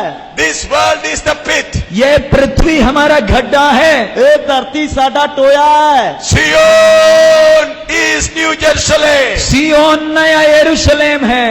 ਸਿਯੋਨ ਵਿੱਚ ਨਵਾਂ ਯਰੂਸ਼ਲਮ ਹੈ। So we are to be prepared here right now. इसलिए मुझे और आपको इधर ही इस पृथ्वी में, इस गड्ढे में तैयार करना है। ਇਸ ਲਈ ਮੈਨੂੰ ਅਤੇ ਤੁਹਾਨੂੰ ਇਸ ਧਰਤੀ ਤੇ ਇਸੇ ਟੋਏ ਤੇ ਤਿਆਰ ਕਰਨਾ The ਹੈ। whole earth is a pit. ये पूरा पृथ्वी एक बड़ा गड्ढा है। ਇਹ ਪੂਰੀ ਧਰਤੀ ਇੱਕ ਬਹੁਤ ਵੱਡਾ ਟੋਇਆ ਹੈ। There are so many stones. कितने पत्थर इधर पड़े हैं। ਕਿੰਨੇ ਪੱਥਰ ਇੱਧਰ ਪਏ ਹੋਏ ਹਨ। All the stones are not going to come there. सारे पत्थर उस सियोन में नहीं पहुंचेंगे। ਔਰ ਸਾਰੇ ਪੱਥਰ ਉਸ ਸਿਯੋਨ ਵਿੱਚ ਨਹੀਂ ਪਹੁੰਚਣਗੇ। Only proper size stone will reach there. केवल वही पत्थर जो नाप तोल में काटे गए हैं वही केवल उधर पहुंचेंगे। ਕੇਵਲ ਉਹੀ ਪੱਥਰ ਜਿਹੜੇ ਨਾਪ ਤੋਲ ਦੇ ਅਨੁਸਾਰ ਕੱਟੇ ਗਏ ਹਨ ਉਹੀ ਉਧਰ ਪਹੁੰਚਣਗੇ। Equal size. सब बराबर का नाप तोल का, ਔਰ ਸਭ ਬਰਾਬਰ ਦੇ ਨਾਪ ਤੋਲ ਦੇ ਹਨ। We have to grow to the stature of Jesus Christ. हमें मसीह यीशु के कद तक बढ़ना है। ਅਸੀਂ ਮਸੀਹ ਯਿਸੂ ਦੇ ਕੱਦ ਕਾਠ ਤੱਕ ਵਧਣਾ ਹੈ। If you want to go to New Jerusalem, you must grow to the stature of Jesus Christ. अगर आपने नए यरूशलेम में जगह पानी है तो आपको यीशु मसीह के कद तक बढ़ना है। ਜੇਕਰ ਤੁਸੀਂ ਨਵੇਂ ਯਰੂਸ਼ਲਮ ਦੇ ਵਿੱਚ ਥਾਂ ਪਾਉਣੀ ਹੈ ਤਾਂ ਤੁਸੀਂ ਪ੍ਰਭੂ ਯਿਸੂ ਮਸੀਹ ਦੇ ਕੱਦ ਕਾਠ ਤੱਕ ਪਹੁੰਚਣਾ ਹੈ। Your nature should be like the nature of Jesus. आपका स्वभाव मसीह यीशु के स्वभाव जैसा होना है। ਤੁਹਾਡਾ ਸੁਭਾਅ ਮਸੀਹ ਯਿਸੂ ਦੇ ਸੁਭਾਅ ਵਰਗਾ ਹੋਣਾ ਹੈ। Your walking should be like the walking of Jesus. आपका चाल चलन मसीह यीशु की चाल चलन जैसे होना है। ਤੁਹਾਡਾ ਚਾਲ ਚੱਲਣ ਮਸੀਹ ਯਿਸੂ ਦੇ ਚਾਲ ਚੱਲਣ ਵਾਂਗ ਹੋਣਾ ਹੈ। Your conversation should be like the conversation of Jesus.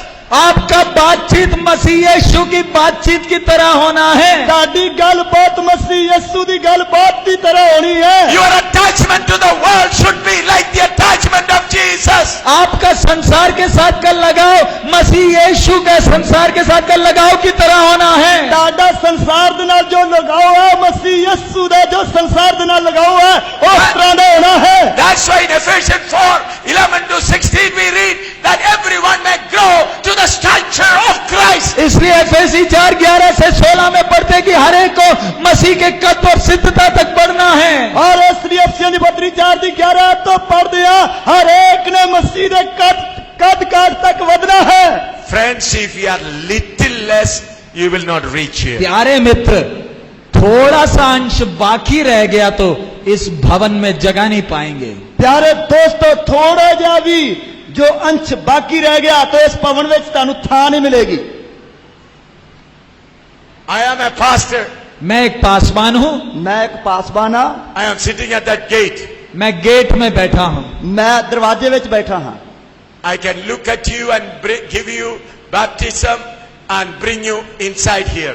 मैंने उद्धार का सुसमाचार बताया, मैंने बपतिस्मा दिया और आपको अंदर ले आया। और मैं मुक्ति का जड़ा सुसमाचार सुनाया, बपतिस्मा दिता, अंदर ले आंदा। At the gate I see you and from the gate I can pass you. You can come here. और मैं गेट में था, मैंने आपको देखा, मैंने आपको अनुमति दी, आप अंदर आ गए। मैं दरवाजे विच सी, मैं तानू वेख्या, मैं तानू मंजूरी दिती अते अंदर ले आंदा। Beyond this place is New Jerusalem. और इस पर्दे के आगे है नया यरूशलेम। इस पर्दे दे अगे है नवा यरूशलेम। Who is sitting here? इस पर्दे के उस पार कौन विराजमान है? और इस पर्दे दे उस पार कौन विराजमान है? Who is sitting at the gate of New और Jerusalem? नए यरूशलेम के फाटक में कौन बैठा है? और नवे यरूशलेम दे फाटक ते कौन बैठा है? Father God, Son, Jesus Christ and the Holy Spirit. पिता परमेश्वर, पुत्र यीशु मसीह और पवित्र आत्मा परमेश्वर। और पिता परमेश्वर, पुत्र प्रभु यीशु मसीह अते पवित्र आत्मा परमेश्वर। If you are of this size, then only will enter. वो तीनों देखेंगे। अगर आपका नाप इस पत्थर के बराबर का है तो वो तीनों आपको आने अंदर जाने की अनुमति देंगे। और जेकर ਉਹ ਤਿੰਨੇ ਵੇਖਣਗੇ ਜੇਕਰ ਤੁਹਾਡਾ ਸਹਿਜ ਜਿਹੜਾ ਇਸ ਪੱਥਰ ਦੇ ਅਨੁਸਾਰ ਹੈ ਤਾਂ ਹੀ ਉਹ ਤੁਹਾਨੂੰ ਅੱਗੇ ਜਾਣ ਦੀ ਮਨਜ਼ੂਰੀ ਦੇਣਗੇ। Understood? समझ में आया? ਸਮਝ ਵਿੱਚ ਆਇਆ? How many of you understood? आप में से कितनों को ये समझ में आया? ਤੁਹਾਡੇ ਵਿੱਚੋਂ ਕਿੰਨੇ ਜਣਾਂ ਨੂੰ ਸਮਝ ਵਿੱਚ ਆਇਆ? No recommendation will work there. उस फाटक में किसी की सिफारिश नहीं चलेगी। ਉਸ ਫਾਟਕ ਤੇ ਕਿਸੇ ਦੀ ਸਿਫਾਰਿਸ਼ ਨਹੀਂ ਚੱਲੇਗੀ। No crying will help. कोई रोना पीटना मदद नहीं करेगा। ਕੋਈ ਵੀ ਰੋਣ ਪਿੱਟਣ ਦੇ ਨਾਲ ਮਦਦ ਨਹੀਂ ਮਿਲੇਗੀ। No mercy there. उधर कोई दया नाम की चीज नहीं है। ਉਧਰ ਕੋਈ ਦਇਆ ਨਾਂ ਦੀ ਚੀਜ਼ ਨਹੀਂ ਹੈ। There is no love. उधर कोई प्यार भी नहीं है। ਉੱਥੇ ਕੋਈ ਪਿਆਰ ਵੀ ਨਹੀਂ ਹੈ। it's judgment. उधर न्याय है। ਉੱਥੇ ਨਿਆਂ ਹੈ। In the court, when you go before the judge, there is no mercy, no love. It's law. जब आप कचहरी में खड़े होते हैं न्याय के सामने, उधर ना तो प्यार है ना तो दया है, उधर न्याय है और उधर law. उधर नियम है, व्यवस्था है। और जब उधर ना तो प्यार है ना तरस है, उधर व्यवस्था है, कानून है। If you have committed murder and the law says you are to be hanged, though the judge loves you, yet he will have to say, hang him. आपने किसी का कत्ल किया, पकड़े गए, बेशक न्याय आपको प्यार करता है तो भी नियम कहती है आपको फांसी का सजा देना है, तो भी वो न्यायी को बोलना है आपको सजाए मौत सुनाता हूं। जेकर तुसी किसी का कत्ल किया है तो न्याय आप तानु प्यार करता है, पर फिर भी नियम कहता है इन्हें फांसी देना है, तो सजा सुनाता है, और सजा ते सजा सुनाई जाती है। And you'll be hanged. कि तेरे को फांसी का सजा दिया जाएगा, और किन्या नु फांसी दी नहीं, सजा, तेरे को फांसी का सजा दिया जाएगा, तेरे को फांसी का सजा दिया जाएगा। तेनू फांसी की सजा दी जाएगी। Beloved, be serious in your Christian life. प्यारे भाइयों बहनों, अपने आत्मिक जीवन के विषय में गंभीर हो जाओ। प्यारे भैन ते भराओ, अपने आत्मिक जीवन के बारे गंभीर हो जाइए। Why I labored to make all these models? इस बार आपको सिखाने के लिए इतनी मेहनत कर ये चीजों को क्यों बनाया गया, और इस बार तानू ये गल्लां सिखाउण वास्ते इन्नी मेहनत दे नाल क्यों इन्हां चीजां नू बनाया गया है? So that even the uneducated person who doesn't know how to read and write may see and understand. ताकि अगर आप में से कोई भाई या बहन है जो पढ़ नहीं सकता, कम से कम वो चीजों को देखकर तो समझ लेगा। ताकि ताडे विचों कोई भी भैन भरा जो पढ़ लिख नहीं सकता, कम घट्टो घट ओ वेख के तां समझ सकता है। So none of you can escape from the presence of God. आप में से कोई भी परमेश्वर की उपस्थिति से बच नहीं सकता। ताडे विचों कोई भी परमेश्वर की हजूरी तो बच नहीं सकता। I plead with you, be serious so that you may grow to the stature of Christ. मैं आपसे विनती करता हूं कि आप आत्मिक जीवन से संबंधित गंभीर हो जाएं, ताकि आप उसके पूरे ढील ढोल तक बढ़ सको। मैं ताडे के बेनती करदा हां कि तुसी आत्मिक गल्लां विच गंभीर हो जाइए, ताकि तुसी उसके कद काठ तक वध सको। Let us turn to Philippians chapter 3 verse 14 to 21. आइए फिलिपियों की पत्री उसका 3रा अध्याय 14 से 21 तक हम पढ़ेंगे। आइए फिलिपियां दी पत्री उसका 3रा अध्याय उसकी 14 आयत तो लेके 21 आयत तक पढ़िए।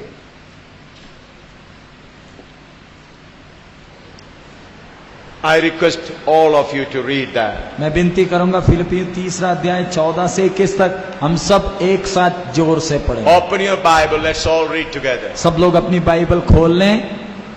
फिलिपी 3:14 से 21। और फिलिपियां दी पत्री उसका 3 अध्याय उसकी 14 आयत तो लेके 21 तक मैं बेनती करदा हर एक व्यक्ति अपनी बाइबल खोले अते असी सारे एक साथ मिलके पढ़ांगे। Yes. निशाने की ओर दौड़ा चला जाता हूँ ताकि वह इनाम पाऊँ जिसके लिए परमेश्वर ने मुझे मसीह यीशु में ऊपर बुलाया है। हम में से जितने सिद्ध हैं वही विचार रखें, और यदि किसी बात में तुम्हारा और ही विचार हो तो परमेश्वर उसे भी तुम पर प्रकट कर देगा।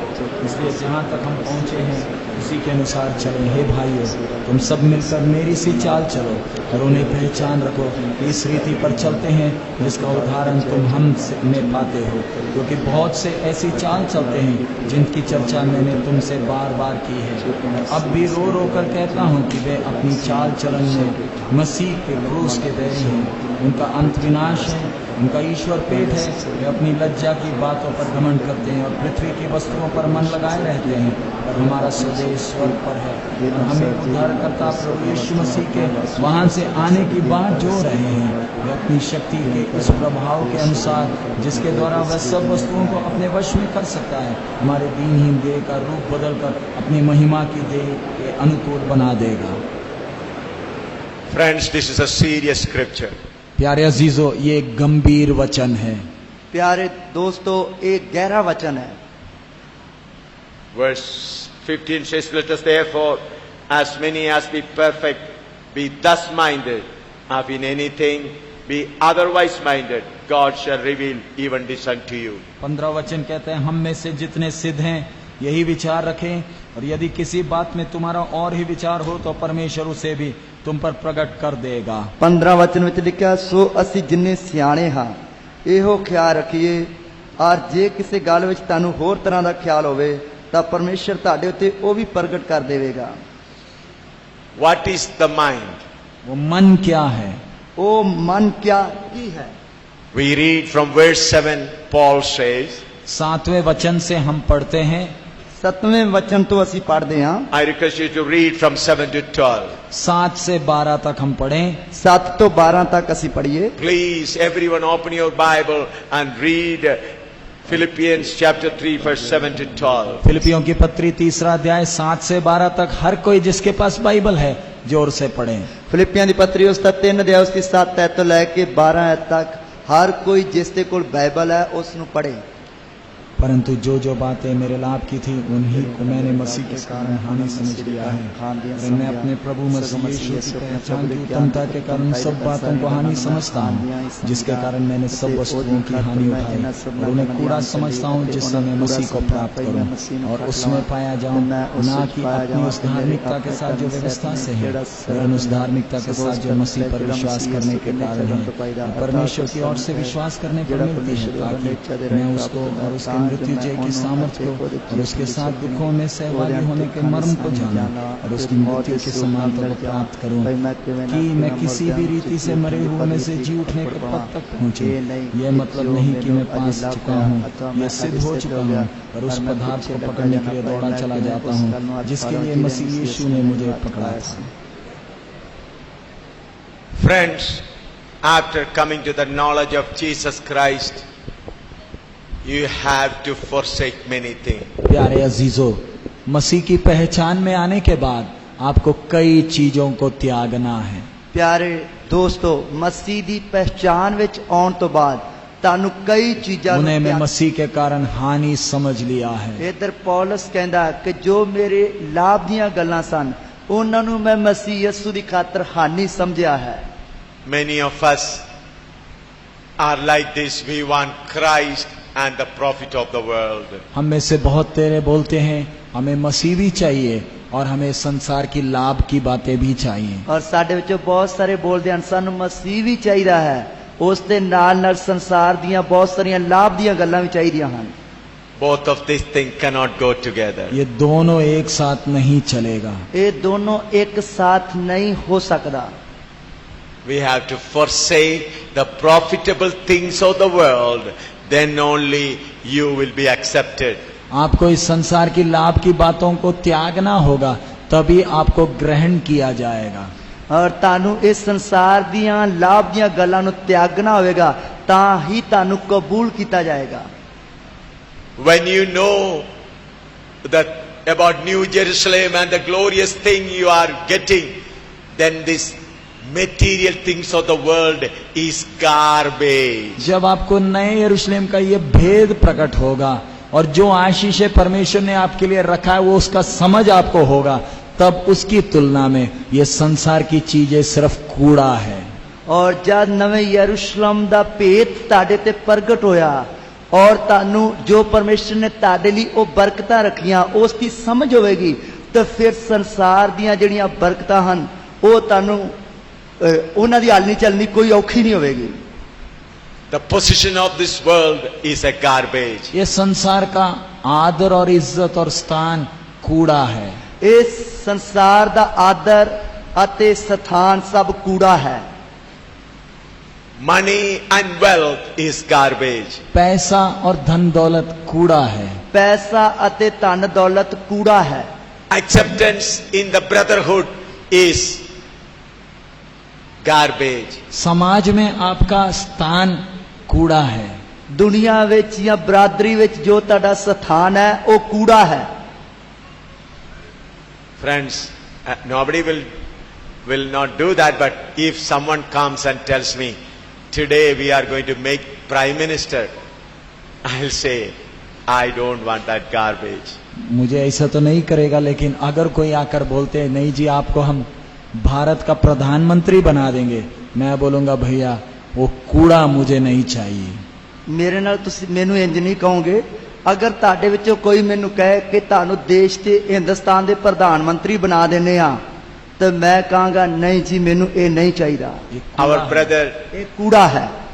our brother Shia, from Shia community, Muslim Shia community, brother Mattu is here. हमारा भाई मट्टू है जो शिया समाज से आए हैं। ਔਰ ਸਾਡਾ ਭਾਈ ਮੱਟੂ ਹੈ ਜੋ ਸ਼ੀਆ ਮੁਸਲਮਾਨ ਪਰਿਵਾਰ ਵਿੱਚੋਂ ਆਇਆ ਹੈ। He took baptism only last Monday, this Monday.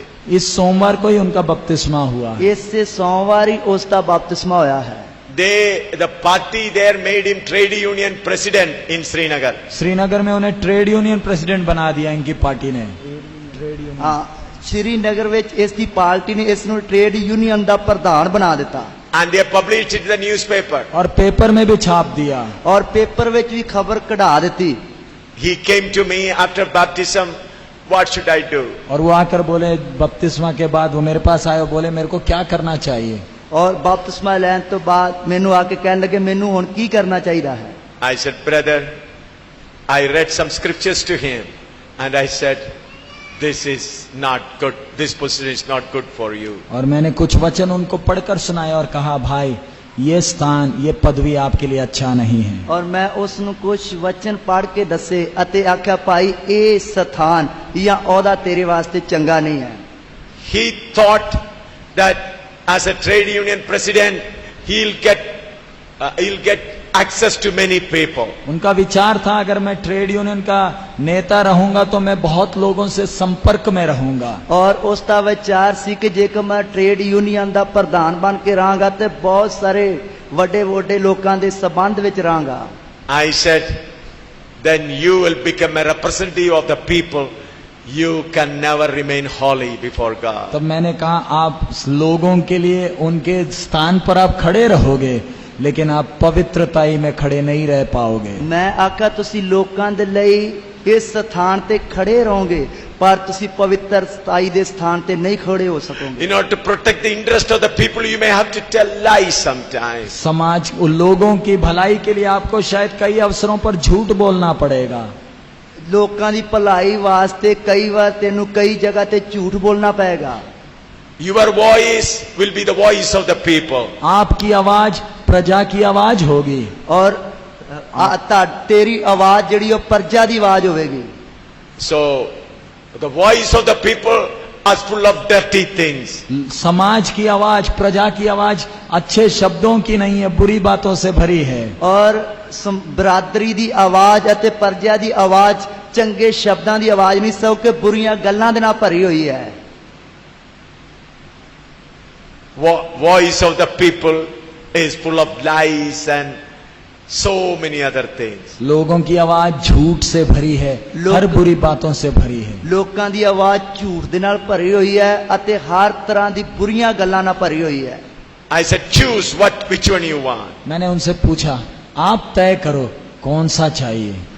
ਮੈਂ ਉਸ ਨੂੰ ਪੁੱਛਿਆ ਤੁਸੀਂ ਚੁਣੋ ਕਿ ਤੁਹਾਨੂੰ ਕੀ ਚਾਹੀਦਾ ਹੈ। Do you want to follow Jesus? Then forsake the other one. मैंने कहा अगर यीशु के पीछे चलना है तो दूसरी स्थान को त्याग दें। ਮੈਂ ਆਖਿਆ ਜੇਕਰ ਯਿਸੂ ਮਸੀਹ ਦੇ ਮਗਰ ਚੱਲਣਾ ਹੈ ਤੇ ਉਹ ਪ੍ਰਧਾਨਗੀ ਨੂੰ ਤਿਆਗਣਾ ਹੈ। Willingly he said, yes, I want Jesus.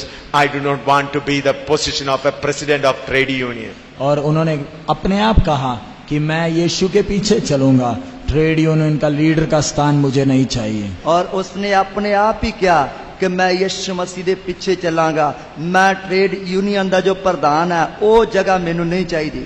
He can become he is the president of the trade union. In the next election time, he can easily become the MLA. और ट्रेड यूनियन का वो president है, अगले चुनाव में वो MLA भी बन सकते हैं। ਔਰ ਉਹ ਹੁਣ ਅਜੇ ਤਾਂ ਉਹ ਟ੍ਰੇਡ ਯੂਨੀਅਨ ਦਾ ਪ੍ਰਧਾਨ ਸੀ, ਅਗਲੀਆਂ ਵੋਟਾਂ ਵਿੱਚ ਉਹ ਐਮਐਲ ਵੀ ਬਣ ਸਕਦਾ ਹੈ। And after winning in MLA, it's possible he can become a minister. और एमएलए बनने के बाद संभव है वो अगले चुनाव में मंत्री भी बन सकते हैं। ਔਰ ਐਮਐਲ ਬਣ ਤੋਂ ਬਾਅਦ ਇਹ ਜ਼ਰੂਰੀ ਹੈ ਕਿ ਉਹ ਐਮਪੀ ਵੀ ਬਣ ਸਕਦਾ, ਮੰਤਰੀ ਵੀ ਬਣ ਸਕਦਾ ਹੈ। But for the sake of Christ, I told him to count it as a dung, garbage. और मसीह के खातिर मैंने उनसे कहा आप इन स्थान और पदवियों को कूड़ा समझें। ਔਰ ਮਸੀਹ ਦੀ ਖਾਤਰ ਮੈਂ ਉਸ ਨੂੰ ਆਖਿਆ ਤੁਸੀਂ ਇਹਨਾਂ ਅਹੁਦਿਆਂ ਨੂੰ ਸਥਾਨਾਂ ਨੂੰ ਕੂੜਾ ਸਮਝੋ। Now we come to Philippians chapter 3. फिलिपियों का 3रा अध्याय में हम आते हैं। ਫਿਲਿੱਪੀਆਂ ਦੀ ਪੱਤਰੀ ਉਸ ਦੇ 3ਰੇ ਅਧਿਆਇ ਵਿੱਚ ਅਸੀਂ ਆਉਣੇ ਹਾਂ। Verse 17. उसका 17वां वचन। ਉਸ ਦਾ 7ਵਾਂ ਵਚਨ ਪੜ੍ਹਦੇ। Brothers, be followers together of me and mark them which walk so you have us for an example. हे भाइयों, तुम सब मिलकर मेरी सी चाल चलो और उन्हें पहचान रखो जो इस रीति पर चलते हैं जिसका उदाहरण तुम हम में पाते हो। हे ਭਰਾਓ ਤੁਸੀਂ ਰਲ ਕੇ ਮੇਰੀ ਰੀਸ ਕਰੋ ਅਤੇ ਉਹਨਾਂ ਵੱਲ ਧਿਆਨ ਰੱਖੋ ਜੋ ਇਹੋ ਜੀ ਚਾਲ ਚੱਲਦੇ ਹਨ ਜਿਵੇਂ ਅਸੀਂ ਤੁਹਾਡੇ ਲਈ ਨਮੂਨਾ ਹਾਂ। Then verse 18. 18वां वचन। 18ਵਾਂ ਵਚਨ। For many walk of whom I have told you often, and now tell you even weeping, that they are the enemies of the cross of Christ. क्योंकि बहुत से ऐसी चाल चलते हैं जिनकी चर्चा मैंने तुमसे बार बार की है और अब भी रो रो कर कहता हूं कि वे अपनी चाल चलन से मसीह के क्रूस के बैरी हैं। ਕਿਉਂਕਿ ਬਾਲੇ ਅਜਿਹੇ ਚੱਲਣ ਵਾਲੇ ਹਨ ਜਿਨ੍ਹਾਂ ਦੀ ਗੱਲ ਕਈ ਵਾਰ ਮੈਂ ਤੁਹਾਡੇ ਨਾਲ ਕੀਤੀ ਹੈ ਅਤੇ ਹੁਣ ਵੀ ਰੁਦਨ ਕਰਕੇ ਆਖਦਾ ਹਾਂ ਜੋ ਉਹ ਮਸੀਹ ਦੀ ਸਲੀਬ ਦੇ ਵੈਰੀ ਹਨ। He is telling not about Gentiles, but about preachers and pastors. ये इधर अन्य जातियों का विषय नहीं कह रहा, लेकिन प्रचारकों को, पासबानों के विषय कह रहा। Just like ਇਹ ਇਧਰ ਪਰਾਈਆਂ ਕੌਮਾਂ ਦੇ ਬਾਰੇ ਨਹੀਂ ਕਹਿ ਰਿਹਾ, ਸਗੋਂ ਕਿ ਪ੍ਰਚਾਰਕਾਂ ਅਤੇ ਪਾਸਟਰਾਂ ਦੇ ਬਾਰੇ ਦੱਸ ਰਿਹਾ ਹੈ। these days many are preaching after material things. इन दिनों में बहुत तेरे संसारिक बातों का प्रचार करते हैं। ਇਹਨਾਂ ਦਿਨਾਂ ਵਿੱਚ ਬਹੁਤ ਸਾਰੇ ਸੰਸਾਰਿਕ ਗੱਲਾਂ ਦਾ ਪ੍ਰਚਾਰ ਕਰਦੇ ਹਨ। They are the enemies of the cross of Christ. वो मसीह यीशु के क्रूस के शत्रु हैं। ਉਹ ਮਸੀਹ ਯਿਸੂ ਦੀ ਸਲੀਬ ਦੇ ਦੁਸ਼ਮਨ ਹਨ। How many of you understood that? आप में से कितनों को ये विषय समझ में आया? ਤੁਹਾਡੇ ਵਿੱਚੋਂ ਕਿੰਨੇ ਜਣਿਆਂ ਨੂੰ ਇਹ ਵਿਸ਼ਾ ਸਮਝ ਵਿੱਚ ਆਇਆ ਹੈ? All the prosperity preachers are the enemies of the cross of Christ. जो कोई आशीष का प्रचार करते हैं वो सब क्रूस के शत्रु हैं। ਔਰ ਜੋ ਕੋਈ ਬਰਕਤਾਂ ਦਾ ਪ੍ਰਚਾਰ ਕਰਦੇ ਹਨ ਉਹ ਸਭ ਸਲੀਬ ਦੇ ਦੁਸ਼ਮਨ ਹਨ। That's why I call them pig and devil and Jezebel. इसलिए उनको सुअर और यिसबेल कहा है। ਇਸੇ ਕਰਕੇ ਉਹਨਾਂ ਨੂੰ ਸੂਰ ਅਤੇ ਈਜ਼ਬਲ ਕਿਹਾ ਗਿਆ ਹੈ। Hear what Paul says. इधर पौलुस क्या कहता है? ਇੱਧਰ ਪੌਲਸ ਕੀ ਕਹਿੰਦਾ ਹੈ? They are all enemies of the gospel of Christ. वो सब यीशु के सुसमाचार के शत्रु हैं। ਉਹ ਸਾਰੇ ਯਿਸੂ ਮਸੀਹ ਦੇ ਸੁਸਮਾਚਾਰ ਦੇ ਦੁਸ਼ਮਨ ਹਨ। Even in Punjab, even in all other places, there are so many enemies of the gospel of Christ carrying the Bible and preaching. Punjab में भी और कितने जगहों में भी बाइबल लेकर चलने वाले कितने सुसमाचार के शत्रु हैं। ਔਰ ਪੰਜਾਬ ਵਿੱਚ ਵੀ ਕਿੰਨੇ ਜਿਹੜੇ ਬਾਈਬਲਾਂ ਲਈ ਫਿਰਦੇ ਹਨ ਉਹ ਸੁਸਮਾਚਾਰ ਦੇ ਦੁਸ਼ਮਨ ਹਨ। RSS friends, Shiva Sena friends, Bajrang Dal friends are not our enemies. RSS के भाई लोग, शिवसेना के भाई लोग, बजरंग दल के भाई हमारे शत्रु नहीं हैं। ਆਰਐਸ ਵਾਲੇ ਆਰਐਸ ਭਰਾ ਔਰ ਸ਼ਿਵ ਸੈਨਿਕ ਭਰਾ ਅਤੇ ਬਜਰੰਗ ਦਲ ਭਰਾ ਜਿਹੜੇ ਆ ਉਹ ਸਾਡੇ ਦੁਸ਼ਮਣ ਨਹੀਂ ਹੈ। They come to attack us because they do not understand us well. वो हमें हमला करते, तंग करते क्योंकि वो हमें अच्छी तरह समझ नहीं पाए। ਉਹ ਸਾਡੇ ਤੇ ਇਸ ਲਈ ਹਮਲਾ ਕਰਦੇ ਹਨ ਕਿਉਂਕਿ ਉਹਨਾਂ ਨੇ ਅਜੇ ਤੱਕ ਚੰਗੀ ਤਰ੍ਹਾਂ ਸਮਝਿਆ ਨਹੀਂ। What they are doing? वो कर क्या रहे हैं? ਉਹ ਕੀ ਕਰ ਰਹੇ ਹਨ? Waking us up. वो हम सोने वालों को जगा देते हैं। ਉਹ ਸਾਨੂੰ ਸੌਣ ਵਾਲਿਆਂ ਨੂੰ ਜਗਾ ਦਿੰਦੇ ਹਨ। But what these enemies of the gospel are doing? लेकिन ये सुसमाचार के बैरी क्या करते हैं? ਪਰ ਇਹ ਸੁਸਮਾਚਾਰ ਦੇ ਦੁਸ਼ਮਣ ਕੀ ਕਰਦੇ ਹਨ? They give you material injection, make you sleep. वो संसारिक आशीष की एक सुई लगाकर आपको सुला देते हैं। ਔਰ ਉਹ ਦੁਨੀਆ ਦੀਆਂ ਬਰਕਤਾਂ ਦੀਆਂ ਸੂਈ ਲਾ ਕੇ ਸੁਆ ਦਿੰਦੇ ਹਨ। Then tell me, who are our friends? और फिर कहते हैं कि आप हमारे मित्र हो। Huh? फिर आप बोलिए हमारा मित्र कौन है? ਫਿਰ ਤੁਸੀਂ ਦੱਸੋ ਕਿ ਸਾਡੇ ਦੋਸਤ ਕੌਣ ਹਨ? Who is our friend? हमारे मित्र कौन है? ਸਾਡੇ ਦੋਸਤ ਕੌਣ ਹਨ? You tell me. आप बोलिए। ਆਪ ਦਸੀਏ। Prosperity preachers are our friends, or RSS Shiva Sena people are our friends? ये दो झुंड, एक तो आरएसएस भाई हमारे मित्र हैं, या ये सुसमझ खुशी का, आराम की जिंदगी का प्रचार करने वाले पादरी हमारे मित्र। इन दोनों में से कौन हमारे मित्र हैं? ਔਰ ਇਹਨਾਂ ਦੋਨਾਂ ਗਰੁੱਪਾਂ ਵਿੱਚੋਂ ਆਰਐਸਐਸ ਵਾਲੇ, ਸਿਵ ਸੈਨਿਕ ਬਜਰੰਗ ਦਲ ਵਾਲੇ ਜੋ ਸਾਡੇ ਭਰਾ ਹਨ, ਅਤੇ ਇਹ ਜੋ ਬਰਕਤਾਂ ਦੀ ਸੂਈ ਲਾ ਕੇ ਸੁਆ ਦਿੰਦੇ ਸੁਸਮਾਚਾਰ ਦੇ ਜੋ ਵੈਰੀ ਹਨ, ਇਹਨਾਂ ਵਿੱਚੋਂ ਕੌਣ ਸਾਡੇ ਦੋਸਤ ਹਨ? If you think deeply, Shiva Sena friends, RSS people, Bajrang Dal, those who are attacking us, they are our friends. अगर आप गहराई से सोचे तो हमें हमला करने वाले आरएसएस मित्र, शिवसेना मित्र और बजरंग दली, ये हमारे दोस्त हैं। ਔਰ ਜੇ ਅਸੀਂ ਗਹਿਰਾਈ ਦੇ ਨਾਲ ਸੋਚੀਏ, ਸਾਡੇ ਤੇ ਹਮਲਾ ਕਰਨ ਵਾਲੇ ਆਰਐਸਐਸ ਵਾਲੇ ਅਤੇ ਬਜਰੰਗ ਦਲ ਵਾਲੇ ਅਤੇ ਸਿਵ ਸੈਨਿਕ ਜੋ ਹੈ, ਉਹ ਸਾਡੇ ਮਿੱਤਰ ਹਨ। When they come with the rod, will you pray more or less? जब वो डंडा लेकर आते हैं तो क्या आप ज्यादा प्रार्थना करोगे या आपकी प्रार्थना बंद हो जाएगी? ਔਰ ਜਦ ਉਹ ਡੰਡੇ ਲੈ ਕੇ ਆਉਂਦੇ ਆ, ਫਿਰ ਤੁਸੀਂ ਜ਼ਿਆਦਾ ਪ੍ਰਾਰਥਨਾ ਕਰੋਗੇ ਜਾਂ ਤੁਹਾਡੀ ਪ੍ਰਾਰਥਨਾ ਬੰਦ ਹੋ ਜਾਏਗੀ? Tell me. आप बोलिए। ਤੁਸੀਂ ਬੋਲੀਏ। Huh? When they come with sticks and start beating some of you, what you will do? जब वो डंडा लेकर आकर आप में से कईयों की पिटाई करते तो आप क्या करोगे? ਔਰ ਜਦ ਉਹ ਡੰਡੇ ਲੈ ਕੇ, ਡਾਂਗਾ ਲੈ ਕੇ ਤੁਹਾਡਿਆਂ ਵਿੱਚੋਂ ਕਈਆਂ ਨੂੰ ਮਾਰ-ਕੁੱਟ ਕਰਨਗੇ, ਫਿਰ ਤੁਸੀਂ ਕੀ ਕਰੋਗੇ? You will pray more or less? आप ज्यादा प्रार्थना करोगे या आपकी प्रार्थना कम हो जाएगी? ਜਾਂ ਤੁਸੀਂ ਜ਼ਿਆਦਾ ਪ੍ਰਾਰਥਨਾ ਕਰੋਗੇ ਜਾਂ ਤੁਹਾਡੀ ਪ੍ਰਾਰਥਨਾ ਘੱਟ ਹੋ ਜਾਏਗੀ? If they burn your house of prayer and burn your Bibles and break your leg, what you will do? अगर वो आपकी लात तोड़ दे, आपका प्रार्थना भवन जला दे, आपकी बाइबल जला दे, तो आप क्या करोगे? Your leg is also और आपकी पैर भी तोड़ दी तो आप क्या करोगे? ਔਰ ਜੇਕਰ ਉਹ ਤੁਹਾਡਾ ਪ੍ਰਾਰਥਨਾ ਭਵਨ ਸਾੜ ਦੇਣ, ਬਾਈਬਲ ਸਾੜ ਦੇਣ ਅਤੇ ਤੁਹਾਡੀਆਂ ਲੱਤਾਂ ਬਾਹਾਂ ਤੋੜ ਦੇਣ, ਫਿਰ ਤੁਸੀਂ ਜ਼ਿਆਦਾ ਪ੍ਰਾਰਥਨਾ ਕਰੋਗੇ? what you will do? तब आप क्या ਫਿਰ करोगे? ਤੁਸੀਂ ਕੀ ਕਰੋਗੇ? Will you sleep or will you pray? आप सोओगे या प्रार्थना करोगे? ਫਿਰ ਤੁਸੀਂ ਸੌਵੋਗੇ ਜਾਂ ਪ੍ਰਾਰਥਨਾ ਕਰੋਗੇ? But this prosperity enemies of the gospel will come and give you comforts of the world and make you sleep, give you everything. What you will do? और ये आशीष के प्रचारक आएंगे, संसार की ऐश और आराम का वायदा करेंगे, सुई लगाएंगे, तब आप क्या करोगे? ਔਰ ਜਦ ਬਰਕਤਾਂ ਦਾ ਪ੍ਰਚਾਰ ਕਰਨ ਵਾਲੇ ਆਉਣਗੇ, ਉਹ ਸੰਸਾਰ ਦੀਆਂ ਬਰਕਤਾਂ ਦੀਆਂ ਤੁਹਾਡੇ ਅੰਦਰ ਸੂਈਆਂ ਲਾ ਦੇਣਗੇ, ਵਾਅਦੇ ਕਰ ਦੇਣਗੇ, ਫਿਰ ਤੁਸੀਂ ਕੀ ਕਰੋਗੇ? You will sleep. आप सो जाओगे। ਤੁਸੀਂ ਸੌ ਜਾਓਗੇ।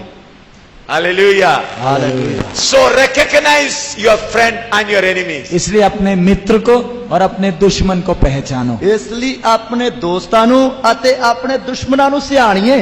Here Paul says they are the enemies of the अगर gospel. पौलुस कहता है वो सुसमाचार के बैरी हैं। ਪੌਲਸ ਕਹਿੰਦਾ ਉਹ ਮਸੀਹ ਦੇ ਸੁਸਮਾਚਾਰ ਦੇ ਦੁਸ਼ਮਣ ਹਨ।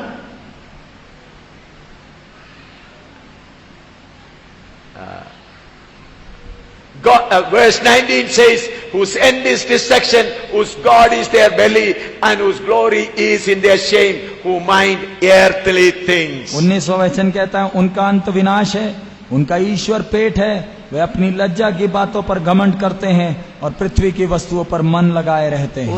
ਉਸ ਦਾ 19 ਵਚਨ ਕਹਿੰਦਾ ਜਿਨ੍ਹਾਂ ਦਾ ਅੰਤ ਵਿਨਾਸ਼ ਹੈ, ਜਿਨ੍ਹਾਂ ਦਾ ਈਸ਼ਵਰ ਢਿੱਡ ਹੈ, ਜਿਨ੍ਹਾਂ ਦਾ ਕਮੰਡ ਆਪਣੀ ਸ਼ਰਮ ਉਤੇ ਹੈ, ਜਿਨ੍ਹਾਂ ਦਾ ਮਨ ਧਰਤੀ ਦੀਆਂ ਚੀਜ਼ਾਂ ਉਤੇ ਲੱਗਾ ਹੋਇਆ ਹੈ।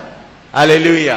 Hallelujah. Here is very clearly given, who mind earthly things, their God is their belly. और इधर साफ लिखा हुआ है उनका ईश्वर पेट है, अपनी लज्जा की बातों पर घमंड करते और पृथ्वी की वस्तुओं पर मन लगाए रहते हैं। इधर साफ लिखा आया है कि ਉਹਨਾਂ ਦਾ जो ईश्वर है वो ਉਹਨਾਂ ਦਾ ਢਿੱਡ है, वो ਆਪਣੇ ਕਮਾਂਡ ਉੱਤੇ ਸ਼ਰਮ ਅਤੇ ਉਹਨਾਂ ਦਾ ਮਨ ਜਿਹੜਾ ਧਰਤੀ ਦੀਆਂ ਚੀਜ਼ਾਂ ਉੱਤੇ ਲੱਗਾ ਹੋਇਆ ਹੈ। Paul calls them enemies of the gospel. पौलुस उनको सुसमाचार का बैरी करके बुलाता है। ਪੌਲਸ ਇਹਨਾਂ ਨੂੰ ਸੁਸਮਾਚਾਰ ਦੇ ਦੁਸ਼ਮਣ ਕਰਕੇ ਦੱਸਦਾ ਹੈ। Now we are going to enter into the New Jerusalem and we'll close.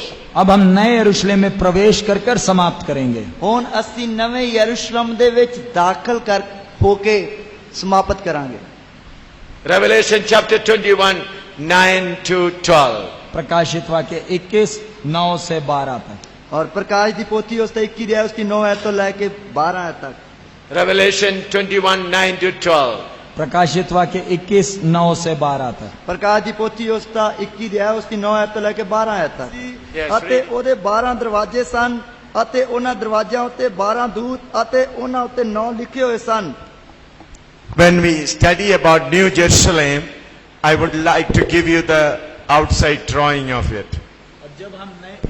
जब हम नए यरूशलेम के बारे पढ़ते हैं तो उसका बाहर का मैं नक्शा आपके लिए बना देता हूँ। और जद ਅਸੀਂ ਨਵੇਂ ਯਰੂਸ਼ਲਮ ਦੇ ਬਾਰੇ ਪੜ੍ਹਦੇ ਹਾਂ ਤੇ ਉਸ ਦਾ ਬਾਹਰਲਾ ਜੋ ਨਮੂਨਾ ਉਹ ਤੁਹਾਡੇ ਲਈ ਬਣਾ ਦੇਨੇ ਹਾਂ। There is an outer wall. नए यरूशलेम के बाहर एक दीवार है, बाहरी दीवार है। और नवे यरूशलेम ਦੇ ਬਾਹਰ ਇੱਕ ਦੀਵਾਰ ਜਾਂ ਕੰਧ ਹੈ। Then comes New Jerusalem. उसके अंदर है नया यरूशलेम। ਉਸ ਦੇ ਅੰਦਰ ਹੈ ਨਵਾਂ ਯਰੂਸ਼ਲਮ। The wall, if you read, this also has got 12 gates. ये बाहर का जो दीवार है उसमें 12 फाटक हैं। और ਜਿਹੜੀ ਬਾਹਰ ਦੀ ਕੰਧ ਹੈ ਉਸ ਦੇ ਉੱਤੇ 12 ਦਰਵਾਜ਼ੇ ਹਨ। And then for the wall that is inside, there also 12 gates. और अंदर का जो नया यरूशलेम है उसमें भी 12 फाटक हैं। और जो ਅੰਦਰਲਾ ਯਰੂਸ਼ਲਮ ਹੈ ਉਸ ਦੇ ਵਿੱਚ ਵੀ 12 ਦਰਵਾਜ਼ੇ ਹਨ।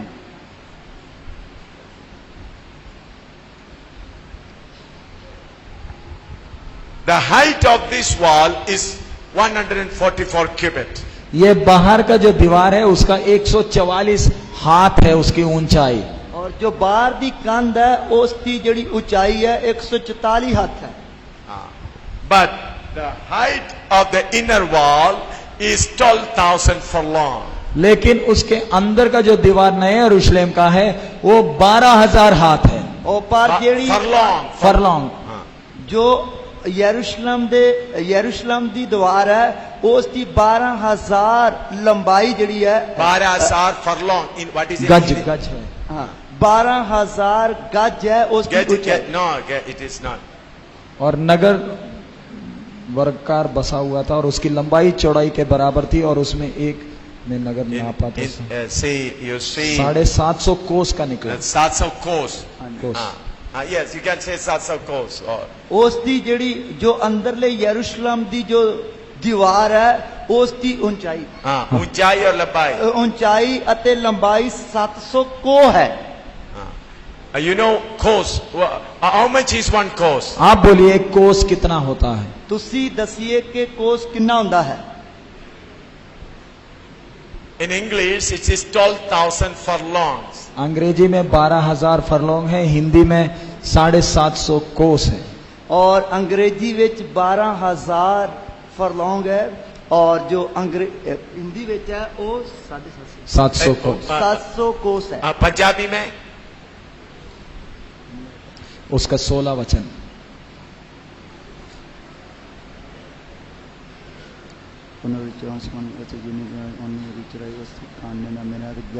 ग्यारह सौ को 400. 1100 को 1100 kos. हाँ जी। Kos means how long? एक कोस कितना होता है? एक कोस ਜਿਹੜਾ ਉਹ ਕਿੰਨਾ ਹੁੰਦਾ ਹੈ। Bigger than kilometer? किलोमीटर से लंबा है क्या? किलोमीटर तो लंबा। हाँ जी Eh? हाँ जी। See, one course is 1.5 kilometers. एक कोस लगभग 1.5 किलोमीटर है। ਇੱਕ ਕੋ ਲਗਭਗ 1.5 ਕਿਲੋਮੀਟਰ ਹੁੰਦਾ ਹੈ। So in English it is 12,000 furlongs. Hindi में उसको 750 कोस है। ਹਿੰਦੀ ਵਿੱਚ ਉਸ ਨੂੰ 750 ਕੋ ਦੱਸਿਆ ਹੈ। So this is only 144 cubit. बाहर का जो आंगन है वो केवल 144 हाथ है। ਔਰ ਜਿਹੜਾ ਬਾਹਰਲੀ ਜਿਹੜੀ ਦੀਵਾਰ ਹੈ ਉਸ ਦੀ ਜਿਹੜੀ ਲੰਬਾਈ ਚੌੜਾਈ ਹੈ उसकी ऊंचाई ਉਸ ਦੀ ਉਚਾਈ ਜਿਹੜੀ ਹੈ 144 ਹੱਥ ਹੈ। Here at these 12 gates, the 12 tribes' names are written. और बाहर के आंगन के दीवार में जो फाटक है वो 12 फाटकों में इसराइल के 12 गोत्रों के नाम लिखे हैं। ਬਾਹਰ ਦਾ ਜਿਹੜਾ ਆਂਗਣ ਹੈ ਉਸ ਦੀ ਜੋ ਕੰਧ ਹੈ ਉਸ ਦੇ ਉੱਤੇ ਇਸਰਾਇਲ ਦੇ 12 ਗੋਤਰਾਂ ਦੇ ਨਾਂ ਲਿਖੇ ਹੋਏ ਹਨ। But here, this 12 represents the apostles of the Lord. लेकिन जो नए यरूशलेम के 12 फाटक हैं वो प्रभु यीशु के 12 शिष्यों को दिखाते हैं। और जो नवे यरूशलेम प्रेरितों को। प्रेरितों के नाम लिखे हैं। और जो नवे यरूशलेम ਦੇ 12 ਦਰਵਾਜ਼ੇ ਹਨ ਉਹਨਾਂ ਤੇ ਯਿਸੂ ਮਸੀਹ ਦੇ 12 ਰਸੂਲਾਂ ਦੇ ਨਾਂ ਲਿਖੇ ਹੋਏ ਹਨ। And this New Jerusalem has got 12 foundations. और इस नए यरूशलेम के 12 बुनियाद हैं। और इस नवे यरूशलेम ਦੀਆਂ 12 ਨੀਹਾਂ ਹਨ। And all this names of the apostles are written on that foundation. और उन बुनियादों में प्रेरितों का नाम लिखा हुआ है। ਉਹਨਾਂ 12 ਨੀਹਾਂ ਦੇ ਉੱਤੇ ਰਸੂਲਾਂ ਦੇ ਨਾਂ ਲਿਖੇ ਹੋਏ ਹਨ। All the Old Testament saints come up to here. पुराने नियम के सारे संत नए यरूशलेम के उस बाहर के दीवार तक ही आते हैं। ਪੁਰਾਣੇ ਨੇਮ ਦੇ ਜਿੰਨੇ ਵੀ ਸੰਤ ਹੈ ਉਹ ਨਵੇਂ ਯਰੂਸ਼ਲਮ ਦੇ ਬਾਹਰ ਜਿਹੜੀ ਕੰਧ ਹੈ ਉਹ ਉੱਥੋਂ ਤੱਕ ਹੀ ਆਉਂਦੇ ਆ। Even John the Baptist come up to here only.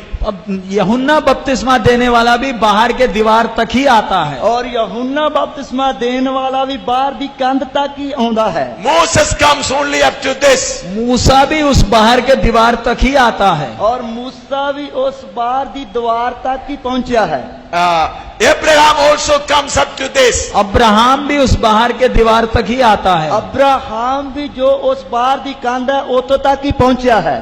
आप माइक थोड़ा सा क्लोज में। हाँ, आप आवाज के देखे देखे आपने कंट्रोल करना mic. Do you hear me? आप ध्यान से सुने मेरी बात को, समझे मेरी बात को। और तुसी ध्यान दे नाल सुनना समझना। Abraham come up to here only. Abraham बाहर के इस दीवार तक ही आता है। अब्राहम बाहर दी कंध तक ही पहुंचा है। ने आप माइक को थोड़ा आपका आवाज को देखिए, आप माइक को नजदीक पकड़ ऐसा करो ना। लिसन केयरफुली, ध्यान से इस बात को सुने। ध्यान दे नाल इस गल नु सुनिए। Abraham, the friend of God, is only coming up to the outside wall. Abraham जो परमेश्वर का मित्र था वो बाहर के दीवार तक ही पहुंचा। और अब्राहम जो परमेश्वर का दोस्त सी वो बाहर दी कंध तक ही पहुंचा है। Noah is coming only up outside the outside the wall. नूह भी इस दीवार तक ही पहुंचा है, बाहर के दीवार तक। और नूह भी जो इस कंध जो बाहर दी कंध है उतो तक ही पहुंचा है। Moses, who was with God for twice on Mount Sinai, he also comes only up to here. मूसा भी जो 2 बार सिनाई पहाड़ के ऊपर 40-40 दिन के लिए था वो भी इस पहाड़ के दीवार तक ही आया। मूसा भी जड़ा 2 बार सिनाई पहाड़ दे ते 40 दिन रहता रहा वो भी इस बार दी कंध तक पहुंचा है। Elijah, who brought fire from heaven, he only came up to here. Elia भविष्यद्वक्ता जिसने स्वर्ग से आग उतारी थी वो भी इस बाहर के दीवार तक ही है। एलिया नबी जिसने स्वर्ग तो आग उतारी सी वो भी बाहर दी कंध तक ही पहुंचा है। But you and I have the privilege to go inside New Jerusalem. लेकिन आपको और मुझे इस दीवार से अंदर घुसकर नए यरूशलेम में प्रवेश करने की आजादी सौभाग्य मिला है। और पर मैनू अते तानू इस द्वार दे विचों दी दाखल होके अंदर यरूशलेम विच वड़न दे लई मौका मिलिया है। Then your life should be higher than the life of Elijah, Moses, Abraham. तो ऐसा आपने अंदर उसमें प्रवेश पाना है तो आपका जीवन ये पुराने नियम संत अब्राहम, एलिया, मूसा, यूहन्ना बपतिस्मा देने वाले से भी श्रेष्ठ होना है। ਔਰ ਜੇਕਰ ਤੁਸੀਂ ਬਾਹਰ ਦੀ ਜੇਕਰ ਤੁਸੀਂ ਨਵੇਂ ਯਰੂਸ਼ਲਮ ਦੇ ਵਿੱਚ ਥਾਂ ਪਾਉਣੀ ਹੈ ਤੇ ਫਿਰ ਤੁਹਾਡਾ ਜੋ ਨਵੇਂ ਯਰੂਸ਼ਲਮ ਦੇ ਬਾਹਰ ਜੋ ਕੰਧ ਤੇ ਬੈਠੇ ਪੁਰਾਣੇ ਨਿਯਮ ਦੇ ਸੰਤਾਂ ਅਬਰਾਹਮ, ਮੂਸਾ, ਏਲੀਆ ਅਤੇ ਬਾਕੀ ਉਹਨਾਂ ਤੋਂ ਵੀ ਤੁਹਾਡਾ ਜੀਵਨ ਜਿਹੜਾ ਉਹ ਵੱਧ ਹੋਣਾ ਹੈ। Abraham, who forsaken and led a life even in Canaan as a paradesi, as a pilgrim, he reached only here. Abraham जो परमेश्वर का मित्र था, कनान में वो एक परदेशी और मुसाफिर की तरह रहा। इतना करने के बावजूद भी वो दीवार तक ही पहुंचा है बाहर का। ਔਰ ਅਬਰਾਹਮ ਜੋ ਪਰਮੇਸ਼ਰ ਦਾ ਦੋਸਤ ਸੀ, ਜੋ ਵਾਅਦਾ ਕੀਤੇ ਦੇਸ਼ ਕਨਾਨ ਵਿੱਚ ਪਹੁੰਚਣ ਦੇ ਬਾਅਦ ਵੀ ਪਰਦੇਸੀ ਅਤੇ ਮੁਸਾਫਰ ਬਣ ਕੇ ਰਿਹਾ। ਇੰਨਾ ਕੁਝ ਕਰਨ ਦੇ ਬਾਵਜੂਦ ਵੀ ਉਹ ਬਾਹਰ ਦੀ ਕੰਧ ਤੱਕ ਹੀ ਪਹੁੰਚ ਸਕਿਆ। Then if you have to go inside, how much you have to do, sir? सो ऐसा है तो अगर आपने उस दीवार से अंदर नए यरूशलेम में जगह पाना है तो कितना कुछ और ज्यादा करना होगा। ਔਰ ਜੇਕਰ ਇਸ ਤਰ੍ਹਾਂ ਹੀ ਹੈ ਤੇ ਤੁਸੀਂ ਬਾਹਰ ਦੀ ਦੀਵਾਰ ਤੋਂ ਅੰਦਰ ਨਵੇਂ ਯਰੂਸ਼ਲਮ ਵਿੱਚ ਜਗ੍ਹਾ ਪਾਉਣੀ ਹੈ ਤੇ ਫਿਰ ਕਿੰਨਾ ਜ਼ਿਆਦਾ ਇਸ ਤੋਂ ਵੀ ਕਰਨਾ ਹੋਵੇਗਾ। For tabernacle, there is only one door. मिलाप वाले तंबू के लिए एक ही दरवाजा है। ਮਲਾਪ ਵਾਲੇ ਤੰਬੂ ਦੇ ਲਈ ਇੱਕ ਹੀ ਦਰਵਾਜ਼ਾ ਹੈ। For the temple of Israel, there is one door. Israel के मंदिर के लिए भी एक ही प्रवेश का दरवाजा है। ਇਸਰਾਇਲ ਦੇ ਮੰਦਰ ਦੇ ਲਈ ਵੀ ਦਾਖਲ ਹੋਣ ਦੇ ਲਈ ਇੱਕ ਹੀ ਦਰਵਾਜ਼ਾ ਹੈ। Jesus Christ is the only for salvation. उद्धार पाने के लिए केवल यीशु ही नाम है। ਮੁਕਤੀ ਪਾਉਣ ਦੇ ਲਈ ਸਿਰਫ ਯਿਸੂ ਮਸੀਹ ਹੀ ਨਾ ਹੈ। Jesus said, I am the door.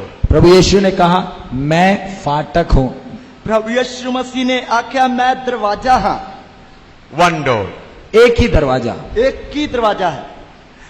But for New Jerusalem, there are 12 doors. लेकिन ध्यान से सुने, नए यरूशलेम के लिए 12 फाटक हैं। ਪਰ ਧਿਆਨ ਦੇ ਨਾਲ ਸੁਣੀਏ, ਨਵੇਂ ਯਰੂਸ਼ਲਮ ਦੇ ਲਈ 12 ਦਰਵਾਜ਼ੇ ਹਨ। Enter through one door. एक दरवाजे से प्रवेश किया, ਇੱਕ ਦਰਵਾਜ਼ੇ ਦੇ ਵਿੱਚੋਂ ਦੀ ਦਾਖਲ ਹੋ ਗਏ। And then coming to New Jerusalem, there are 12 doors. लेकिन नए यरूशलेम में प्रवेश करने के लिए 12 फाटक हैं। ਪਰ ਨਵੇਂ ਯਰੂਸ਼ਲਮ ਵਿੱਚ ਵੜਨ ਦੇ ਲਈ 12 ਦਰਵਾਜ਼ੇ ਹਨ। What do you mean by that? उसका मतलब क्या है? ਉਸ ਦਾ ਮਤਲਬ ਕੀ ਹੈ? Through one door we come to salvation. एक दरवाजे से हम उद्धार के अनुभव में आए, ਇੱਕ ਦਰਵਾਜ਼ੇ ਦੇ ਦੁਆਰਾ ਅਸੀਂ ਮੁਕਤੀ ਦਾ ਸਵਾਦ ਚਖਿਆ। But through the apostles' doctrine, of 12 apostles' doctrine, you are perfected. लेकिन 12 प्रेरितों की सेवकाई उपदेश के द्वारा आप सिद्धता को पाते हैं। ਪਰ 12 ਰਸੂਲਾਂ ਦੀ ਸੇਵਕਾਈ ਦੇ ਦੁਆਰਾ, ਸੇਵਾ ਦੇ ਦੁਆਰਾ ਤੁਸੀਂ ਸਿੱਧਤਾ ਤੱਕ ਪਹੁੰਚਦੇ ਹੋ। Until and unless you submit to the apostles' ministry, you will not enter New Jerusalem. जब तक आप प्रेरित की सेवकाई के लिए आप अपने आप को समर्पित नहीं करते, नया यरूशलेम के अंदर प्रवेश नहीं कर सकते हो। ਜਦੋਂ ਤੱਕ ਤੁਸੀਂ ਰਸੂਲ ਦੀ ਸੇਵਕਾਈ ਦੇ ਲਈ ਆਪਣੇ ਆਪ ਨੂੰ ਦੇ ਨਹੀਂ ਦਿੰਦੇ, ਓਨੀ ਦੇਰ ਤੱਕ ਤੁਸੀਂ ਨਵੇਂ ਯਰੂਸ਼ਲਮ ਵਿੱਚ ਵੜ ਨਹੀਂ ਸਕਦੇ। That's why first century saints were concerned about apostles' doctrine. इसलिए पहले शताब्दी के विश्वासी प्रेरितों की उपदेश को उतना महत्व देते थे। ਔਰ ਇਸ ਲਈ ਪਹਿਲੀ ਸਦੀ ਦੇ ਜਿਹੜੇ ਵਿਸ਼ਵਾਸੀ ਸੀ ਔਰ ਰਸੂਲਾਂ ਦੀ ਸਿੱਖਿਆ ਨੂੰ ਬਹੁਤ ਜ਼ਿਆਦਾ ਮਹੱਤਵ ਦਿੰਦੇ ਸੀ। Without apostles' doctrine, you cannot enter into New Jerusalem. प्रेरितों के उपदेश के बिना आप नए यरूशलेम में प्रवेश नहीं कर सकते हो। ਰਸੂਲਾਂ ਦੇ ਉਪਦੇਸ਼ ਤੋਂ ਬਿਨਾ ਤੁਸੀਂ ਨਵੇਂ ਯਰੂਸ਼ਲਮ ਵਿੱਚ ਵੜ ਨਹੀਂ ਸਕਦੇ। I will teach about in deep in the evening class. और इस विषय को रात की सभा में मैं और गहराई में सिखाऊंगा। ਇਸ ਵਿਸ਼ੇ ਨੂੰ ਮੈਂ ਰਾਤ ਦੀ ਸਭਾ ਵਿੱਚ ਹੋਰ ਵੀ ਡੰਗਿਆਈ ਦੇ ਨਾਲ ਸਿਖਾਵਾਂਗਾ। These days, this independent, this group and that society all going on. इन दिनों में तो ये भी इंडिपेंडेंट है, वो भी इंडिपेंडेंट है, दो चार मिलके अपनी संस्था शुरू कर ली।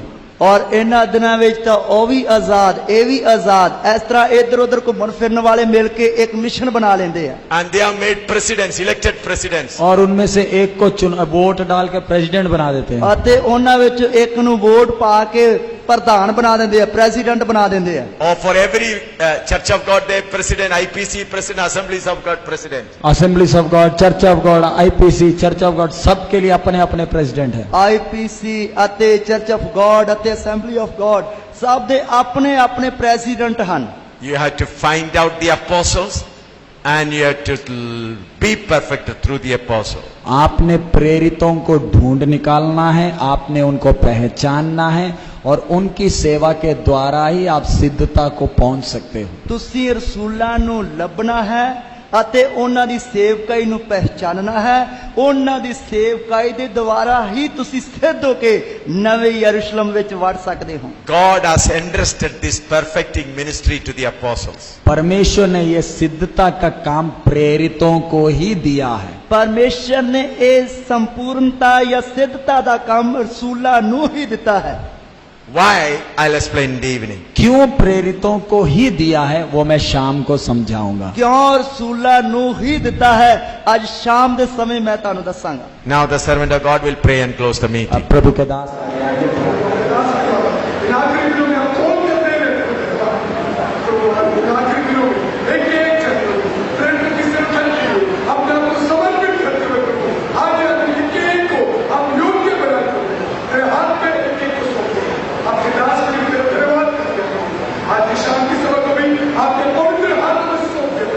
शाम के समय